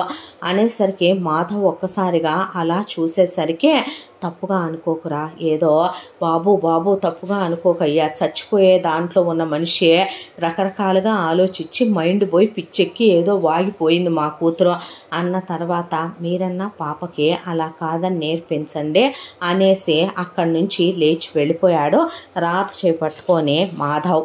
ఆ తర్వాత ఒక రోజున గీత వాళ్ళ అమ్మ నాన్న తమ్ముడు చెల్లెలు ఒక గదిలో ఉంటే సుధాకరు వాళ్ళకేదో చెప్దామని వెళ్ళబోతో అసలు ఇదంతా చచ్చిన ఆ గీత చేసిందే, దాన్ని మీకు సరిగ్గా పెంచి ఆడవటం రాక అని వర్షిత అంటూ ఉండగా ఏం చేసింది గీతని, సుధాకరు నిద్రపోతున్న పాపని ఆ పక్కనే మంచం మీద పడుకోబెట్టి బెడ్షీట్ కప్పేసి అలా నుంచున్నాడు తలుపు దగ్గర. అసలు ఏమనాలమ్మా దాన్ని, నిజం చెప్పు, అది ఆల్రెడీ సుధాకర్ని చిన్నప్పటి నుంచి అతను మరదలు రాధ ప్రేమిస్తోందని, ఆ అమ్మాయి డైరీ చదివిన తర్వాత కూడా వాడు ప్రపోజ్ చేస్తే వాడికి డబ్బుందని, అమ్మా బాబులు లేరని, అనాథ ఎదవని, అమెరికాలో ఉంటాడని, తన చెప్పు చేతల్లో పెట్టుకోవచ్చని, ఇండియా రానివ్వకుండా చేయొచ్చని, స్వార్థంతో తన శృంగారంలో ప్రేమ మత్తులో పడేసి వాడిని పెళ్లి చేసుకొని వాళ్ళోళ్ళందరికీ దూరం చేసి వాడి మరదలి గుండెల్లో మంటలు రేపింది. అదే ఉసురై పాపమై శాపమై దీనికి కొట్టికదో కుక్క చావు చచ్చింది. చివరికి చస్తూ కూడా ఎంత స్వార్థం కాకపోతే సుధాకర్ని రాధే పెళ్లి చేసుకోవాలని పాపని లోపలికి పిలిచి ఫోటో చూపించి మరీ రాధని అమ్మ అనమనమని, రాధనే నాన్నని పెళ్లి చేసుకోమని, అమెరికా వెళ్ళిపోదామని చెప్పి నేర్పి పోవచ్చా చెప్పు? ఎందుకు ఇలాంటి పెంపకం పెంచారమ్మా దాన్ని? మీకైనా సిగ్గు బుద్ధి జ్ఞానం ఉండాలి నాన్న. ట్రాన్స్ఫర్ అయి ఒక ఊరికి వచ్చావే అనుకో, ఆ ఊళ్ళో నీ పనేంటో నువ్వు చూసుకొని మూసుకొని రావాలే తప్ప నీ కూతురు ప్రేమించిందన్నప్పుడు మంచి చెడు ఆలోచించే పని లేదా? అక్కడ నీ కూతురు లాంటి ఒక అమ్మాయి అమ్మా నాన్న లేకుండా ఉందే, మీకేమైందే? మీరున్నారుగా మాకు. అలాంటిది అదేమడిగితే దానికి డూడు బసవన్నల్లా ఇద్దరు మొదటి నుంచి తలోపటం, మీకంటూ ఏడిస్తేనేగా ఒక మంచి బుద్ధి దానికి ఏడవటానికే మీలాంటికి తయారైంది అది కూడా అని గీత తమ్ముడు అంటూ, ఇప్పటికైనా జరిగిపోయిందేదో జరిగిపోయింది. రాధ మనసులో సుధాకర్ ఉన్నట్టు లేడు, ఉంటే మాధవ్తో పెళ్లి కొప్పుకోదు. మేబీ ఒకవేళ గతంలో ప్రేమించి ఉన్నా వీడేమైనా మన అక్క ఒంటి మీద చెయ్యలేదా, పిల్లనగానలేదా? అలాంటిది వీడి కోసమే ఎందుకు ఉండిపోవాలి తనలాగా? పెళ్లి చేసుకోబోతున్నారు. ఎటు రేపటి నుంచి వరుసగా పనులు మొదలైపోతున్నాయి. రేపేగా మెహందీ, ఆ తర్వాత హల్దీ, ఎల్లుండేగా వాళ్ళదే. ఇక సంగీతం ఆల్రెడీ వాళ్ళు ఇప్పుడు చేసుకోవాలనుకోవట్లేదు అని వాళ్ళు ప్రీ వెడ్డింగ్ షూట్లో అన్నీ చేంజ్ చేసుకున్నారు. కాబట్టి సంగీతం మనం రాకముందే ఎంగేజ్మెంట్ అయ్యాకే స్పెషల్గా పెట్టేసుకున్నారు. కాబట్టి డైరెక్ట్గా ఇంకా 2 రోజుల్లో వాళ్ళ పెళ్ళి ఉంది. పెళ్ళయిన తర్వాత మూసుకొని ఏమీ మాట్లాడకుండా మీరు ముందు మన ఇంటికి వెళ్ళిపోదాం. బావని ఈ పిల్ల ముండని తీసుకొని వెళ్ళి దాన్ని నేను బాగానే చూసుకుంటాను తల్లిలాగా. అలాగని నేను ఓవర్ యాక్టింగ్ మాత్రం చెయ్యను. ఎందుకంటే బావంటే నాకు చాలా ఇష్టం, చూడటానికి అందంగా ఉంటాడు. మీ అమ్మాయి ఎంత క్యాలిక్యులేషన్లో నేను వేసుకోను. నాకు ఆల్రెడీ ఓ బ్రేకప్ ఉందే. ముద్దులు హగ్గులు దాకా అయినాయి కానీ నేనెవరితో కాల్ జారలేదు. గీతలా నేను అబద్ధం చెప్పాలనుకోవట్లేదు సుధాకర్ బావకే. బావ అది మంచంలో ఉన్నప్పుడు కూడా దానికి బ్లడ్ వామిటింగ్స్ అవుతున్నా ఎత్తిపోయటం, సేవ చేయటం, పిల్లకి డైపర్లు వేయటం నేను అన్నీ చూశాను. బావ ప్రేమ నాకు కావాలి. ఎటు వీడు అమెరికా వచ్చేద్దాం అనుకుంటున్నాడు, ఒక అమ్మాయిని ప్రేమిస్తున్నాడు కాబట్టి వాడు పెళ్లి చేసుకుంటాడు. మూసుకొని మీ ఇద్దరు వచ్చి వాడి దగ్గర ఉండండి. నేను బావని పెళ్లి చేసుకుంటా. ఇంకొకళ్ళ కంట ఇద్దరిని సమానంగానే చూస్తా. బావకి ఎలా ప్రేమ ఇవ్వాలో, బావని ఎలా ప్రేమగా చూసుకోవాలో మీ గీతలాగా కుక్కలా చేసి తిప్పుకోవాలనుకోనిలే. కానీ నిజంగా ఒక భార్య భర్తని ప్రేమించినట్టే ప్రేమించి ప్రేమగా చూసుకుంటాను. నేను బావని పెళ్లి చేసుకుంటాను. మీరే చెయ్యాలి బావను ఒప్పించి మా ఇద్దరికి పెళ్ళే. అర్థమవుతుంది అనుకుంటాగా. అలాంటి వాణ్ణి నేను వదులుకోవటానికి సిద్ధంగా లేను. నాకు ప్రేమించే మొగుడు, మగాడైన మొగుడు కావాలి. అవి బావలో ఉన్నాయిలే అనేసేపాటికి ఏం కూతుళ్ళని అన్నామని గీత వాళ్ళ అమ్మా నాన్న అలా కూర్చుండిపోయారు. అవన్నీ విన్న సుధాకరు మొత్తం జరిగిందంతా వీళ్ళు మాట్లాడుకోవటం, అసలు రాధ తన్ని ప్రేమించిందా, తనతో చెప్పలేదే, అన్నాళ్ళు ఇంట్లోనే ఉంటే చెప్పడానికి ఒక్క సందర్భం తనకి దొరకలేదా, ఎందుకు చెప్పలేదో, అసలు రాధ చెప్పుంటే కనుక తన లైఫ్లోకి గీత వచ్చుండేది కాదు కదా, గీత వచ్చిన తరువాత అయినా రాధ చెప్పుంటే కనుక తను రాధకే ప్రయారిటీ ఇచ్చి చేసుకొని ఉంటే ఇప్పుడు రాధ బతికే ఉండేది, తమకు పిల్లలు ఉండేవాళ్ళు. ఇలా గీత పోయి తను ఒక బిడ్డ తండ్రిగా తను ఇలా ఒక విడోగా మిగిలిపోవాల్సిన అవసరం వచ్చేది కాదు కదా. లైఫ్ మీద ఆశ కలిగిందే, మళ్ళీ స్కోప్ ఉందనిపించింది. మాధవ్ని ఇష్టపడే పెళ్లి చేసుకుంటుందా, లేదు నేను గీతను చేసుకున్నాననే దాంతో చేసుకుంటున్నట్టుంది అనే దాంతో ఆ రోజంతా ఆలోచించుకున్నాడు. నెక్స్ట్ డే వీళ్ళకి మెహందీ హల్దీ అయిపోయింది. అయిపోయిన తర్వాత అందరూ బయట క్యాంప్ ఫైర్ వేసుకొని అక్కడ కూర్చొని ఒక్కొక్కళ్ళుగా అందరూ వెళ్ళిపోయి పడుకుంటూ ఉండగా పైన డాబా మీద నుంచి రాధనే చూసుకుంటున్నాడు మాధవ్. చూసుకుంటూ రాధ ఆ చేతుల్లో ఉన్న మెహందీ చూసుకుంటూ ముద్దు పెట్టుకుంటూ మాధవ్ పేరు తన పేరు ఉంటే అలా చూసుకొని మైమరిచిపోతూ ఉండగా అక్కడికి సుధాకర్ వచ్చాడు. అంత పైకి మాటలు వినపడట్లేదు. వచ్చి రాగానే సుధాకర్ అలా రాధ చేతులు తన చేతిలోకి తీసుకుంటే చేతులు వెనక్కి తీసేసుకొని ఏంటి బావా అని అడిగితే, ఎందుకే నువ్వు కూడా ఆత్మద్రోహం చేసుకుంటున్నావు, నువ్వు నన్ను ప్రేమించలేదు అని అడిగేపాటికే ఆ అమ్మాయి ఏం మాట్లాడకపోతే జరిగిందంతా చెప్పి ఇలా గీత డైరీ చదివిందంట. అసలు ఒకే ఇంట్లో ఉన్నప్పుడు నువ్వే నన్ను ప్రేమిస్తున్నానని చెప్పుంటే మనిద్దరికే పెళ్లి జరుగుంటే ఇవాళ గీత నా లైఫ్లోంచి వెళ్ళిపోయేది కాదు, ఇదంతా జరిగేది కాదు, మనిద్దరమే హ్యాపీగా ఉండేవాళ్ళం, తప్పు నీది అని మాట్లాడాడు సుధాకర్. ఆ మాటకి రాధ ఏం మాట్లాడుతున్నావు బావా, ఒక విషయం చెప్పమంటావా, చిన్నప్పటి నుంచి ఒకే ఇంట్లో పెరిగినా నీ మీద నాకున్న ఫీలింగ్ నా మీద నీకు ఎప్పుడూ లేదు. ఉండుంటే గీత రాగానే నీ మనసు జస్ట్ ఒక నెల రోజుల్లో గీత మీద అంత డీప్ లవ్లోకి వెళ్ళదు.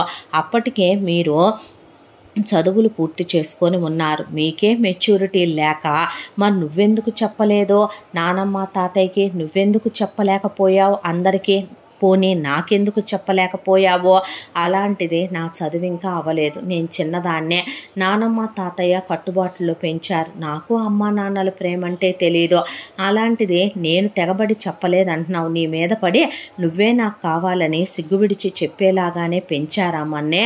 చూడు బావా, సంస్కారం నేర్పించారు అమ్మమ్మ తాతయ్య, ఆ సంస్కారం మర్చిపోయి బిహేవ్ చేయకు నువ్వు అని లేచి నుంచుంటే, నువ్వు నన్ను ప్రేమించలేదు, నిజం చెప్పు, నన్ను మర్చిపోయే మాధవ్ని చేసుకుంటున్నావా, ప్రేమించాను కానీ అది గతంలోనే ఉండాలి, ఇప్పుడు నా లైఫ్ నాకు నచ్చినట్టుగా ఉండాలి, ప్లీజ్ వదిలేవా అని అమ్మాయి అక్కడి నుంచి చేతులు విదిలించేసి లోపలికి వెళ్ళిపోయింది. వెళ్ళిపోయాక సుధాకర్ కన్నీళ్లు పెట్టుకొని అక్కడ క్యాంప్ ఫైర్లో ఉన్న కట్టెలు తీసుకొని విసిరిసిరి కొట్టి లోపలికి వెళ్ళిపోయాడు. అదంతా చూస్తున్నటువంటి ఒకవైపున మాధవ్కి ఏమీ అర్థం కాల. ఆ తర్వాత కిందకొచ్చి చూస్తే సుధాకర్ ఆలోచించుకుంటున్నాడు.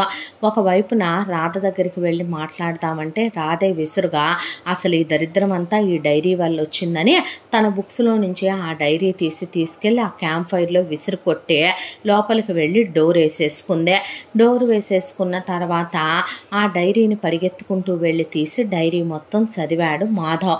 చదివిన తర్వాత మాధవ్కి ఏమర్థమైంది, మాధవ్ నిజంగా ఏమనుకున్నాడు అంటే తెల్లాడి రాధ తన ఫ్రెండ్స్ని కలవటానికని చెప్పి తన ఫ్రెండ్స్ దగ్గరికి వెళితే వాళ్ళు సరదాగా కూర్చొని ఏమే ఎలా ఉంటున్నాడు మాధవ్ అంటే, అబ్బో ప్రాణం కన్నా ఎక్కువగా నన్ను చూసుకుంటాడు, అలాంటి వాడు భర్తగా దొరకటం నేను ఈ జన్మలోనూ చేసుకున్న పుణ్యం, ఇది ఎంత పెద్ద వజ్రమో చూసారా, 2 కోట్ల రూపాయలు ఈ ఉంగరం నా కోసం తెచ్చాడు మా బావ, నా కోసమని అమెరికా నుంచి ఇక్కడికి వచ్చేసాడు, నా కోసమని నా పేరు మీద ఇండస్ట్రీ పెట్టాడని ఆ అమ్మాయి ఆ అబ్బాయి ప్రేమ గురించి ఆ అబ్బాయి మీద ఉన్న ఇష్టం గురించి మాధవ్ గురించి స్నేహితురాలతో చెప్పుకుంటూ అక్కడ కూర్చుండిపోతే మాధవ్ ఇంట్లో వాళ్ళందరినీ పిలిచి ఈ పెళ్లి జరగదు, ఈ పెళ్లి నేను చేసుకోలేనంటే పిచ్చి పట్టిందా అని అందరూ లేచి నిలబడితే, మీరు దయచేసి చెప్పేది వినండి కూర్చోండని డైరీ ఇస్తే ఒకళ్ళ తర్వాత ఒకళ్ళు డైరీ చదివారు. రాధ మనసులో చిన్నప్పటి నుంచి నేను లేను, వీడే ఉన్నాడు, రాధ వీడిని ప్రేమించింది. ఆ విషయం చెప్దామనే లోపే వీడు గీతని ప్రేమించటం, ఆ గీత నిజం దాచటం, మీరు తొందరపడి కనీసం దాని మనసేంటో తెలుసుకోకుండా మీరు గీతకి సుధాకర్కి పెళ్లి చేయటం, చచ్చిన వీళ్ళమ్మాయి చేసింది తప్పంతా కూడా. ఆ తర్వాత వీడిని దూరంగా తీసుకెళ్ళిపోవటం, ఆ తర్వాత పాపకి తనే నేర్పించినట్టుంది. మేబే రాధని అమ్మ అనమనమని, రాధ సుధాకర్ని పెళ్లి చేసుకుంటే తన బేబీకి అమ్మ అవుద్ది అనే దాంతో. నిజం చెప్పాలంటే ఒక ప్రేమించిన వ్యక్తిగా ఎదుటి వాళ్ళ ప్రేమ నలిగిపోతుంటే ఆ నరకం ఎలా ఉంటుందో నాకు తెలుసు. ఎంతకాలంగా నేను వచ్చిన తర్వాత నా అభిప్రాయం చెప్పానే తప్ప అది నేను ప్రేమిస్తున్నాను అని చెప్పిన క్షణం నుంచి ఇప్పటి వరకు ఎంత నలిగిపోయిందో. నేను తినిపిస్తే గొంతు దిగక, నేను కౌగిలించుకుంటే దానికి ఆ కౌగిలి ముళ్ళ మీద ఉన్నట్టుగా అనిపించే, అది ప్రతి క్షణం నాతో నరకం అనుభవిస్తూ వీడిని మర్చిపోలేక, నాతో క్లోజ్ అవ్వలేక అది నరకం పడి ఉంటుంది. ప్రేమంటే త్యాగం, ప్రేమంటే స్వార్థం ఉండకూడదు. వీడికే ఇచ్చి చేసే తాతయ్య, అప్పుడే అది సంతోషంగా ఉంటుంది. చిన్నప్పటి నుంచి అది అమ్మా నాన్న ప్రేమని ఎరుగదు కదా, దానికి కనీసం వీడి ప్రేమనైనా ఇవ్వు. తప్పు చేసావురా, మళ్ళీ అలాంటి పని చెయ్యకు అనే తనకు తానుగానే రాధ నిజంగానే సుధాకర్ని ఇప్పటికీ ప్రేమిస్తోంది అన్నట్టుగా, మరి నువ్వేమవుతావురా అని అడిగింది భానుమతి. నువ్వు అన్నావుగా మమ్మీ అమెరికా వచ్చేసేయమనమని, మరి ఇక్కడ వ్యాపారం పెట్టావు అనేసరికి ఆ వ్యాపారం దానికోసం పెట్టాను. నేనైనా మనవడినే, వీడైనా మనవడే. ఇక నుంచి వీళ్ళే ఆ వ్యాపారం చూసుకుంటూ ఇక్కడే ఉంటారు. నేనే అమెరికాకు వచ్చేస్తానమ్మా అన్నాక మరి నువ్వు మళ్ళీ పెళ్లి చేసుకుంటావా, మమ్మల్ని నమ్మమంటావా అని అడిగారు వాళ్ళు. అడిగితే చేసుకోను, శాశ్వతంగా ఇలాగే ఉండిపోతాను. ఎందుకంటే ప్రేమని ప్రేమించిన వాళ్ళని మర్చిపోయేంత నాది చీప్ లవ్ కాదు అనేసి మాధవ్ అక్కడి నుంచి వెళ్ళిపోయే, మీరు ఈ విషయాలేమి దానికి చెప్పొద్దు, చెప్తే నేను చచ్చినంత ఒట్టు. రేపు పెళ్లి మండపంలోనే దానికి తెలియాలి. ఈలోపే మీ అందరికన్నా ముందే నేను అబ్రాడ్ వెళ్ళిపోతాను. ఆ తర్వాత అది నా ముందు నా అయినా తలంచుకోవటం, నాకైనా క్షమాపణ చెప్పటం నాకు నచ్చదు. అది హ్యాపీగా ఉండాలి, లైఫ్ లాంగ్ బాగా చూసుకోరా అని చెప్పి లోపలికి వెళ్ళిపోయాడు. ఇంత దాంట్లో సైలెంట్గా కూర్చుండిపోయాడు సుధాకర్. ఆ తర్వాత రాధ తిరిగి వచ్చింది. ఇంట్లో వాళ్ళేమీ మాట్లాడలా. నెక్స్ట్ డే పెళ్లి ఏర్పాట్లు అయ్యాక బావా నువ్వు ఇంకా రెడీ అవ్వలేదే అని అడిగితే మాధవ్ అలా రాధ వైపు చూస్తూ నవ్వుతూ ఉంటే, నువ్వే నన్ను రెడీ చేద్దు కానీ రా బావా అన్న తర్వాత చేతిలో బ్రష్ వణుకుతో అమెరికాలో ఉన్నప్పుడు తన కోసమే తను వంట నేర్చుకున్నది, రాధ కోసమే తను మేకప్ నేర్చుకున్నది, రాధ కోసమే తను ఇవన్నీ కొనుక్కొచ్చింది గుర్తొచ్చే. తన ఉదయం మొదలయ్యేది రాధతో, తన రాత్రే ముగిసేది రాధతో. రాధ కోసమే చదువుకున్నాడు, రాధ కోసమే బ్రతికాడు, రాధ కోసమే రాధ ఇష్టాలే తన ఇష్టాలుగా మార్చుకున్నాడు. రేపటి నుంచి రాధ తన లైఫ్లో ఉండదంటే ఎలా తీసుకోవాలో అర్థం కాక చేతిలో ఉన్న మేకప్ బ్రష్ మునిగిపోతుంటే, ఏమైంది బావా అంటే ఏం లేదని రెడీ చేశాక బాగున్నానా అన్నాక ఆ అమ్మాయిని మెటికలు విరిచి నీకేమైందిరా అని ఆ అమ్మాయి దగ్గరికి రాబోయినా భుజాలు పట్టుకొని కూర్చోబెట్టాడు. ఆ అమ్మాయికి ఏమీ అర్థం కాల. ఈలోపు నువ్వు రెడీ అవు బావా అనేసరికి అక్కడి నుంచి వెళ్ళి రాధకి సుధాకర్కి పెళ్ళి అవ్వటం తను చూడలేడు. ఇక్కడ తను ఉండకూడదు, ఉంటే రాధ తన ముందైనా తల ఉంచుకుంటే అది తను తట్టుకోలేనని బ్యాగ్ తీసుకొని తన పాస్పోర్టు అవన్నీ తీసుకొని ఎయిర్పోర్ట్కి బయలుదేరి వెళ్ళిపోయాడు. అక్కడి నుంచి మాధవ్. ఆ తర్వాత పెళ్లి మండపంలో వరపూజ జరుగుతోందని ఒకవైపున పెళ్లి మండపంలోకి రాధ స్నేహితురాళ్ళు రాధని కొబ్బరికాయ తీసుకొచ్చేసరికి తీరా అలా ఉన్నటువంటి తెరసాలు తీసేసరికి ఎదురుగా సుధాకర్ కూర్చొని ఉన్నాడు. ఆ అమ్మాయికి ఏం మాట్లాడాలో అర్థం కాక జీలకర్ర బెల్లం కింద పడేసి లేచి నుంచోని, ఏం జరుగుతుంది, నువ్వున్నావేంటి పెళ్లిపేట్ల మీద, మాధవ్ బాబు ఏమయ్యాడత్తా అని అడిగేపాటికి బ్యామనే భానుమతి మొహమంతా వాసిపోయి అప్పటికే కళ్ళన్నీ ఇంతంత లావున అయిపోయి, పరశురాం కళ్ళన్నీ ఎర్రగా అయిపోయి, శకుంతల సర్వారాయుడు మొహంలో మొహం లేక, నువ్వు ఇదేగా అమ్మ కోరుకున్నావు, నువ్వు వాడిని ప్రేమించావుగా, ఈ డైరీలో అదేగా అమ్మ రాసుకున్నావు అని అడిగేపాటికి ఏం మాట్లాడుతున్నారు అని అడిగాక భానుమతి ఆ జరిగింది మొత్తం చెప్పిందే. వాడు ముట్టుకుంటే నువ్వు నరకం అనుభవించావని, వాడు పెడితే నీ గొంతు దిగలేదని, వాడికి దగ్గర కాలేకపోయావని, వీడిని మర్చిపోలేకపోయావని, దాంతో నువ్వు ప్రతి క్షణం నరకం అనుభవిస్తున్నావని, నీ మనసులో వీడే ఉన్నాడని, అందుకే వీడు తిరిగి వచ్చిన తర్వాత కూడా నువ్వు బాధపడ్డావని, నువ్వు 2 సంవత్సరాల పాటు వీడు వెళ్ళిపోయిన తర్వాత పిచ్చిదానిలా అయిపోయావని, నిన్ను వాడే మామూలు మనిషిని చేశాడని, మళ్ళీ పెళ్ళయ్యాక ప్రతి క్షణం నువ్వు వాడితో క్లోజ్గా ఉండలేక, వీడిని మర్చిపోలేక నరకం అనుభవించకూడదని ఇక్కడ ఉన్న వ్యాపారం మొత్తం నీ పేరు మీద పెట్టాడు కాబట్టి వీడికి అప్పచెప్పి వీడితో నీ పెళ్లి జరిపించమని చెప్పి వాడు వెళ్ళిపోయాడమ్మా అని భానుమతి పెద్దగా ఏడిస్తే, ఏం మాట్లాడుతున్నావు అత్తయ్య, జరిగింది ఇదేనమ్మా అన్నాడు పరశురాం. ఏం మాట్లాడుతున్నారు మావయ్య అనేసరికి, ఒరే చిన్నప్పటి నుంచి వాడు నా తమ్ముడే, నువ్వు నా తమ్ముడివే, అందరి ప్రేమ నీకు దక్కలేదంటూనే నీకు అందరి ప్రేమ దక్కిందిరా, మేమందరం ఉన్నా వాడెవరి ప్రేమ కావాలనుకోలేదు, దీనొక్కదాని ప్రేమ తప్ప. ఉడే నీకు మంచి అమ్మాయిని చూసి పెళ్లి చేస్తానురా, ఉడే నువ్వు నా తమ్ముడివే, నీ లైఫ్ స్పాయిల్ చేసుకోమని నేను అన్ను. చిన్నప్పటి నుంచి నువ్వు దాన్ని ఇష్టపడలేదు కదరా, నువ్వు గీతను పెళ్లి చేసుకున్నావు కాబట్టే అమెరికాలో వాడు బ్రతికున్నాడురా, లేదు నువ్వు మన రాధని పెళ్లి చేసుకొని ఉంటే నా తమ్ముడు ఎప్పుడూ సూసైడ్ చేసుకొని చచ్చిపోయేవాడు, నీ కాళ్ళు పట్టుకుంటానురా, రాధని వదిలేరా, నీకు దండం పెడతాను అని అడిగింది సౌందర్య. ఒరే పెద్దమ్మగా కాదయ్యా, నీ కన్న తల్లిగా అడుగుతున్నాను, వాడు నా మీద కూడా చెయ్యెత్తాడురా, దానికోసం వాడి ప్రపంచమే అదే, వాడి లోకమే అది, దానికోసమనే వంట నేర్చుకున్నాడు, దానికి ఇష్టమైన రంగులే వాడికి నచ్చే రంగులు, దానికి ఇష్టమైన తిండే వాడికి నచ్చే తిండే, దానికోసమనే ఇక్కడికి వచ్చి ఇండస్ట్రీ పెట్టుకున్నాడు, మమ్మల్ని అందరినీ వదిలేసుకున్నాడు, నీ కాళ్ళు పట్టుకుంటానురా, దాన్ని వాడికి వదిలేయరా, నీకు మంచి పిల్లని చూసి పెళ్లి చేసి మా యావదాస్తి కూడా నీకే పెడతామని పరశురాం భానుమతి అనేసరికి, అసలు ఆగండి మీరంతా, ఏం మాట్లాడుతున్నావత్తా, ఏం మాట్లాడుతున్నారు మావయ్య, సుధాకర్ బాబా ఏంటి డ్రామా అంతా అని అడిగింది రాధ. అడిగేసరికి, నేను మాధవ్ బావని ప్రేమించకపోవటం ఏంటి, నేను ఒకప్పుడు సుధాకర్ బావని చిన్నప్పటి నుంచి ఇష్టపడ్డాను, ఇష్టం వేరు ప్రేమ వేరు, తను నేను లంగా ఊని వేసుకుంటే బాగున్నానని, ముగ్గేస్తే బాగుందన్నాడని, నేను వంట చేస్తే బాగుందన్నాడని నేను ఈ డైరీలో రాసుకుంది కదా, అవే కదా నానమ్మ, పిచ్చి నీకు పట్టిందా వాడికి పట్టిందా, అసలు నాకు అర్థం కావటం లేదు. ఏ రోజైతే గీతని పెళ్లి చేసుకున్నాడో ఆ రోజే తన మీద నాకు ఏ ఫీలింగు లేదో. నిజంగా ప్రేమ ఎప్పుడు ఒకళ్ళదే కాకూడదు తాతయ్య, కాకూడదు నానమ్మ. మా అమ్మా నాన్నలు పోయారన్నప్పుడు నేను మీలో అమ్మా నాన్నను చూసుకున్నాను, తను చూసుకోలేకపోయాడు, తనకు నచ్చినట్టు తన ప్రపంచం ఉండాలనుకున్నాడు.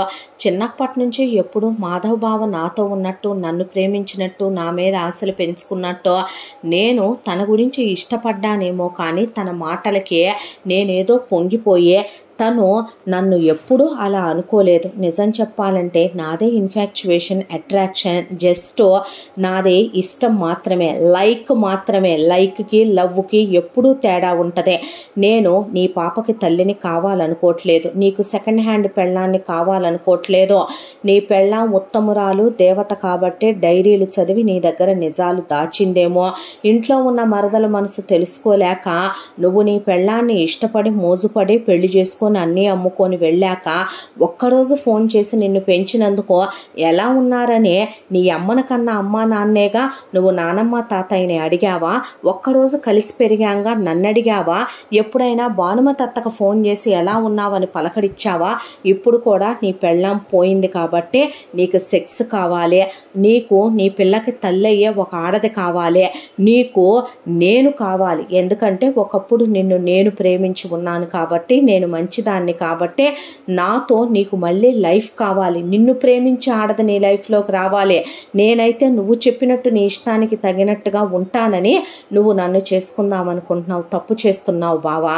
నానమ్మ తాతయ్య మన్నే స్వార్థంతో పెంచలేదు, దిగజారుడితనంతో పెంచలేదు, నీచంగా పెంచలేదు. ఇప్పుడు నా మనసులో మాధవ్ బావ ఉండి నేను నిన్ను పెళ్లి చేసుకుంటే నీతో నేను చేసేది సంసారమా వ్యభిచారమారా? అయినా వాడు నీకన్నా అవుతాడో, అన్న పెళ్ళాం మీద మోజపడటం అసహ్యం అనిపించకుండానే కూర్చున్నావా? నిన్న మన ఇద్దరి మధ్య ఏం జరిగిందనేది చెప్పకుండానే వీళ్ళందరికీ నువ్వు ఏదో జాలిని క్రియేట్ చేసుకొని నీ పెళ్ళాం పోయిందంటే అది చేసుకున్న పాపానికో పుణ్యానికో రాత బాగోకో రోగం వచ్చో పోయిందే. నువ్వు ఎవరిని చేసుకునైనా హ్యాపీగానే ఉండగలవు. నీకు టైంకి ఫుడ్ కావాలి, బెడ్ కావాలి, నీ కూతురుకు అమ్మ కావాలి, నీ ఇంట్లో ఒక ఆడది కావాలి. దానికి నేను రెడీగా లేను. నాకు ప్రేమించే మొగుడు కావాలి. మాధవ్ బావే నా మొగుడుగా కావాలి. నేను బావని ప్రేమించాను అత్త, ప్రాణానికి ప్రాణంగా ప్రేమించాను. ఎంతో తెలుసా, ఆ పిచ్చోడు తన గుండెల నిండా నన్ను నింపుకున్నాడు, నా పేరు టాటూ వేయించుకున్నాడు. వాడి ఇష్టాలన్నీ నా ఇష్టాలనే వాడు మార్చేసుకొని ఎన్నేళ్ళు అయిపోయిందే. నీకు వాడికి సాపత్యం ఎక్కడా? నువ్వు ఎప్పుడు పోల్చుకోకు బావా, అసహ్యం వేస్తుంది ఫస్ట్ టైం నిన్ను చూడాలంటేనే. ఎంత దిగజారిపోయావేంటి నువ్వు అని ఎక్కడికి వెళ్ళాడత్తా వీడు అనేసరికి ఎయిర్పోర్ట్కి సచ్చాడమ్మా దరిద్రుడు అంది భానుమతి. అనేసరికి తాతయ్య తాళాలు ఇటివ్వని, ఈ కారు డ్రైవింగ్ కూడా నువ్వు ఇక్కడున్నావు, ఏ రోజు నీ బండి కూడా నన్ను ఎక్కించుకోలేదు, కానీ వాడు నన్ను ఒళ్ళో కూర్చోబెట్టుకొని డ్రైవింగ్ నేర్పాడు. నా ప్రాణం మాధవ్, నా సర్వస్వం మాధవ్. నాకన్నా ముందే దేవుడు వాడిని పుట్టించిన మాట నిజం. నిజం చెప్పాలంటే ఈ ఇంటి పెద్ద మనవడుగా నా మీద సర్వ హక్కులు నేనే ఇస్తున్నాను నా బావకే. రాధ లేందే మాధవ్ లేడు, మాధవ్ లేందే రాధ బ్రతకదు. పెళ్లి చేసుకోకుండా అయినా ఇలా ఉంటాను, కానీ నిన్ను మాత్రం నేను చచ్చిన చేసుకోను బావా. తప్పుగా అనుకోకో. ఇప్పటికైనా నీ పెళ్ళాం చచ్చింది కాబట్టి నీకు ఇక్కడ ఉన్నోళ్ళు కనపడ్డారు, లేదంటే లైఫ్లో నువ్వు మొహం తిప్పి చూసేవాడివి కాదు.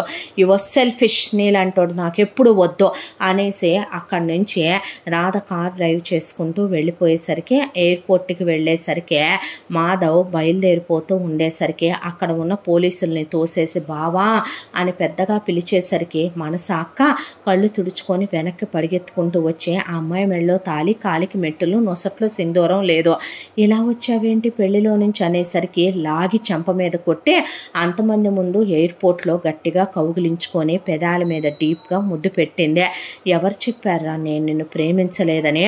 మూర్ఖుడా, ఎవరు చెప్పారా నువ్వంటే నాకు ఇష్టం లేదని, నేను వాణ్ణి ప్రేమించానని నీకు నువ్వే ఊహించేసుకున్నావా? ఆ డైరీ గతం బావా. తెలిసి తెలియని వయసులో నేను ఊహించుకున్న ఊహలవే.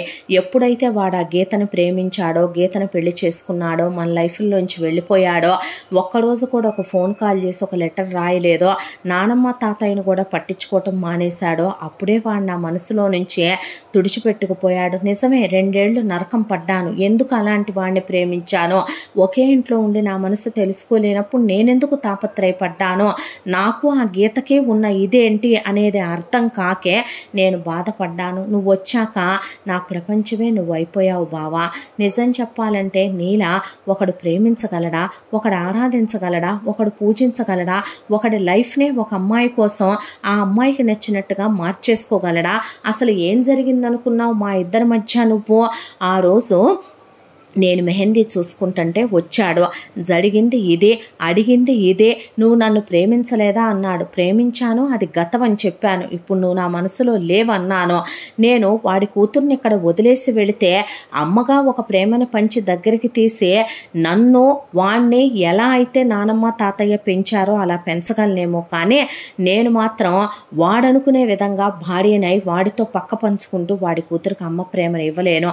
ఇష్టమైతే చేసుకో, లేదంటే వెళ్ళిపో, అంతేకాని నువ్వెవడవి నా పేరు మీద పెట్టిన వ్యాపారం వాడికి ఇవ్వటానికి, వాడికి నాకు పెళ్లి చేయటానికి నా మీద నీకేం రైట్ ఉందరా అని అక్కడి నుంచి ఒక తోపు తోసి ఇక రాధ ఏడ్చుకుంటూ బయలుదేరుతూ, ఐ హేట్ యూ, నీకు ఐ లవ్ యూ చెప్పాలనుకున్నాను తాళి కట్టే ముందు.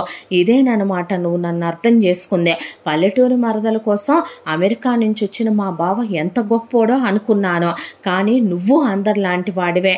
యూ అని ఆ అమ్మాయి అక్కడి నుంచి బయలుదేరితే ఒక్క క్షణం మాధవ్కి ఏమీ అర్థం కాక ఎయిర్పోర్ట్లో జనాలందరూ ఆగిపోయి చూస్తుంటే కళ్ళల్లో నీళ్లు తిరిగిపోయా.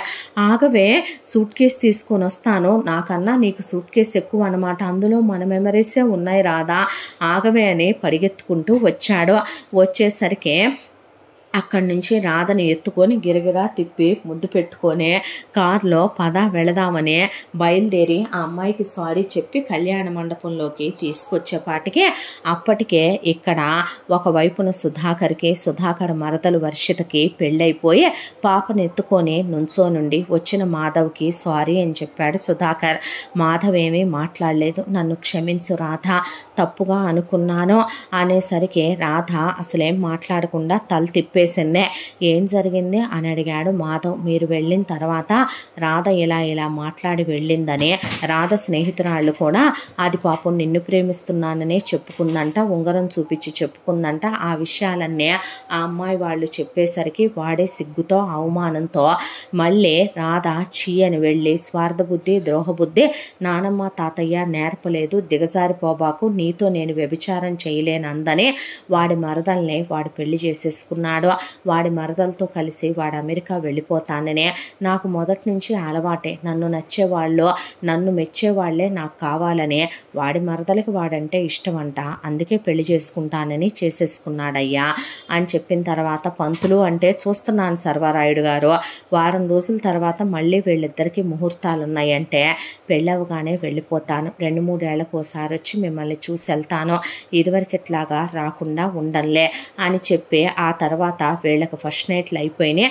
ఒకవైపున సుధాకర్కి అలాగే వర్షితకి అయిపోయిన తర్వాత ఇటు చాలా గ్రాండ్గా మాధవ్కి రాధకి పెళ్లి ఏర్పాట్లు జరిగిపోతే అందరూ మాధవ్ని ముట్టికాయలేసి ఏది పూర్తిగా తెలుసుకో దరిద్రుడా అని భానుమతి పరశురాం కూడా ఏడ్చిన తర్వాత చాలా గ్రాండ్గా రాధా మాధవ్కి పెళ్ళైపోయి వీళ్ళకి సెండ్ ఆఫ్ ఇచ్చి సుధాకరు తన రెండో భార్య వర్షితని పాపని తీసుకొని అక్కడి నుంచి తన అత్తామామల్ని బావమరిదిని తీసుకొని అమెరికాకి క్షమాపణలు చెప్పి వెళ్ళిపోయి 2-3 ఏళ్లకు ఒకసారి వచ్చే అమ్మమ్మ తాతయ్యల్ని చూసి వెళతానని వీళ్ళకి హ్యాపీ మ్యారేడ్ లైఫ్ చెప్పి వెళ్ళిపోయాడు. ఆ తర్వాత ఇక సౌందర్య వామిటింగ్ చేసుకొని ప్రెగ్నెంట్ అయ్యానని, ట్విన్స్ ఉన్నారని చెప్తే తంతావని చెప్పలేదురా తమ్ముడు అని చెప్తే అక్కని దగ్గరికి తీసుకొని నుదురు మీద ముద్దు పెట్టుకుంటే ఇక నుంచి మేము ఇండియాలోనే ఉండిపోతున్నాం అన్నాడు భరత్తో.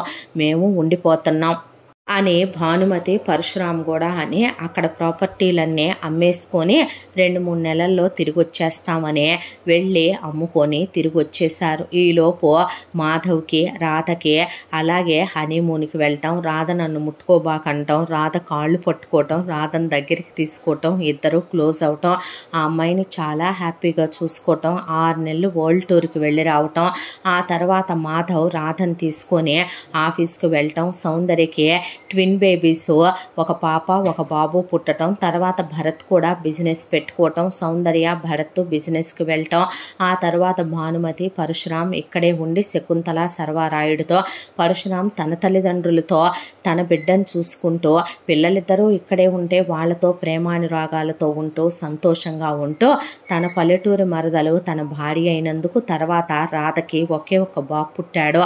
ఇక చాలని ఆ అమ్మాయి పురిటినొప్పులు పడుతుంటే తనే చేశాడు మాధవ్. ఇక మునిమనవణ్ణి కూడా ఎత్తుకొని శకుంతల సర్వారాయుడు సంతోషంగా ఆనందంగా వాళ్ళ కాలం అలా గడిచిపోతూ అక్కడికి వెళ్ళిన తర్వాత సుధాకర్ భార్య వర్షిత మళ్ళీ గర్భవతి అయ్యి ఆ అమ్మాయికి ఈసారి ఒక బాబు పుట్టాడు.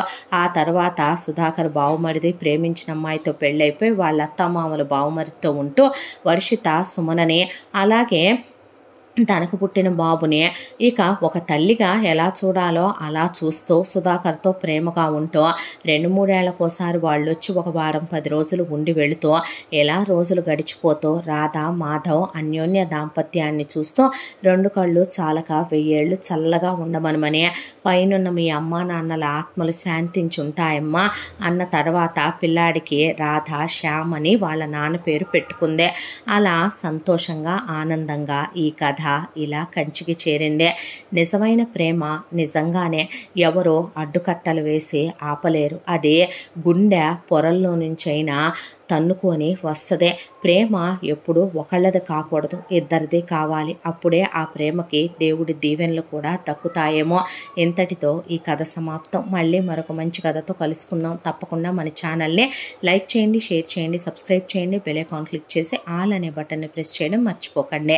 ఇంత మంచి కథను మనకు అందించిన కథా రచయిత్రి జి యామిని శ్రీనివాస్ గారు. మరో మంచి కథతో తప్పకుండా మీ ముందుకు వస్తాను. Thank you so much. దీనికి ముందు 3 భాగాలు అప్లోడ్ చేసి ఉన్నాయి. కథ పూర్తిగా వినండి. అప్పుడే మీ మనసుకి ఈ కథ తాకి మీరు ఈ కథను మళ్ళీ మళ్ళీ వినాలనిపించేంత మీకు నచ్చేస్తుంది. Thank you so much. మరో మంచి కథతో మీ ముందుకు వస్తాను.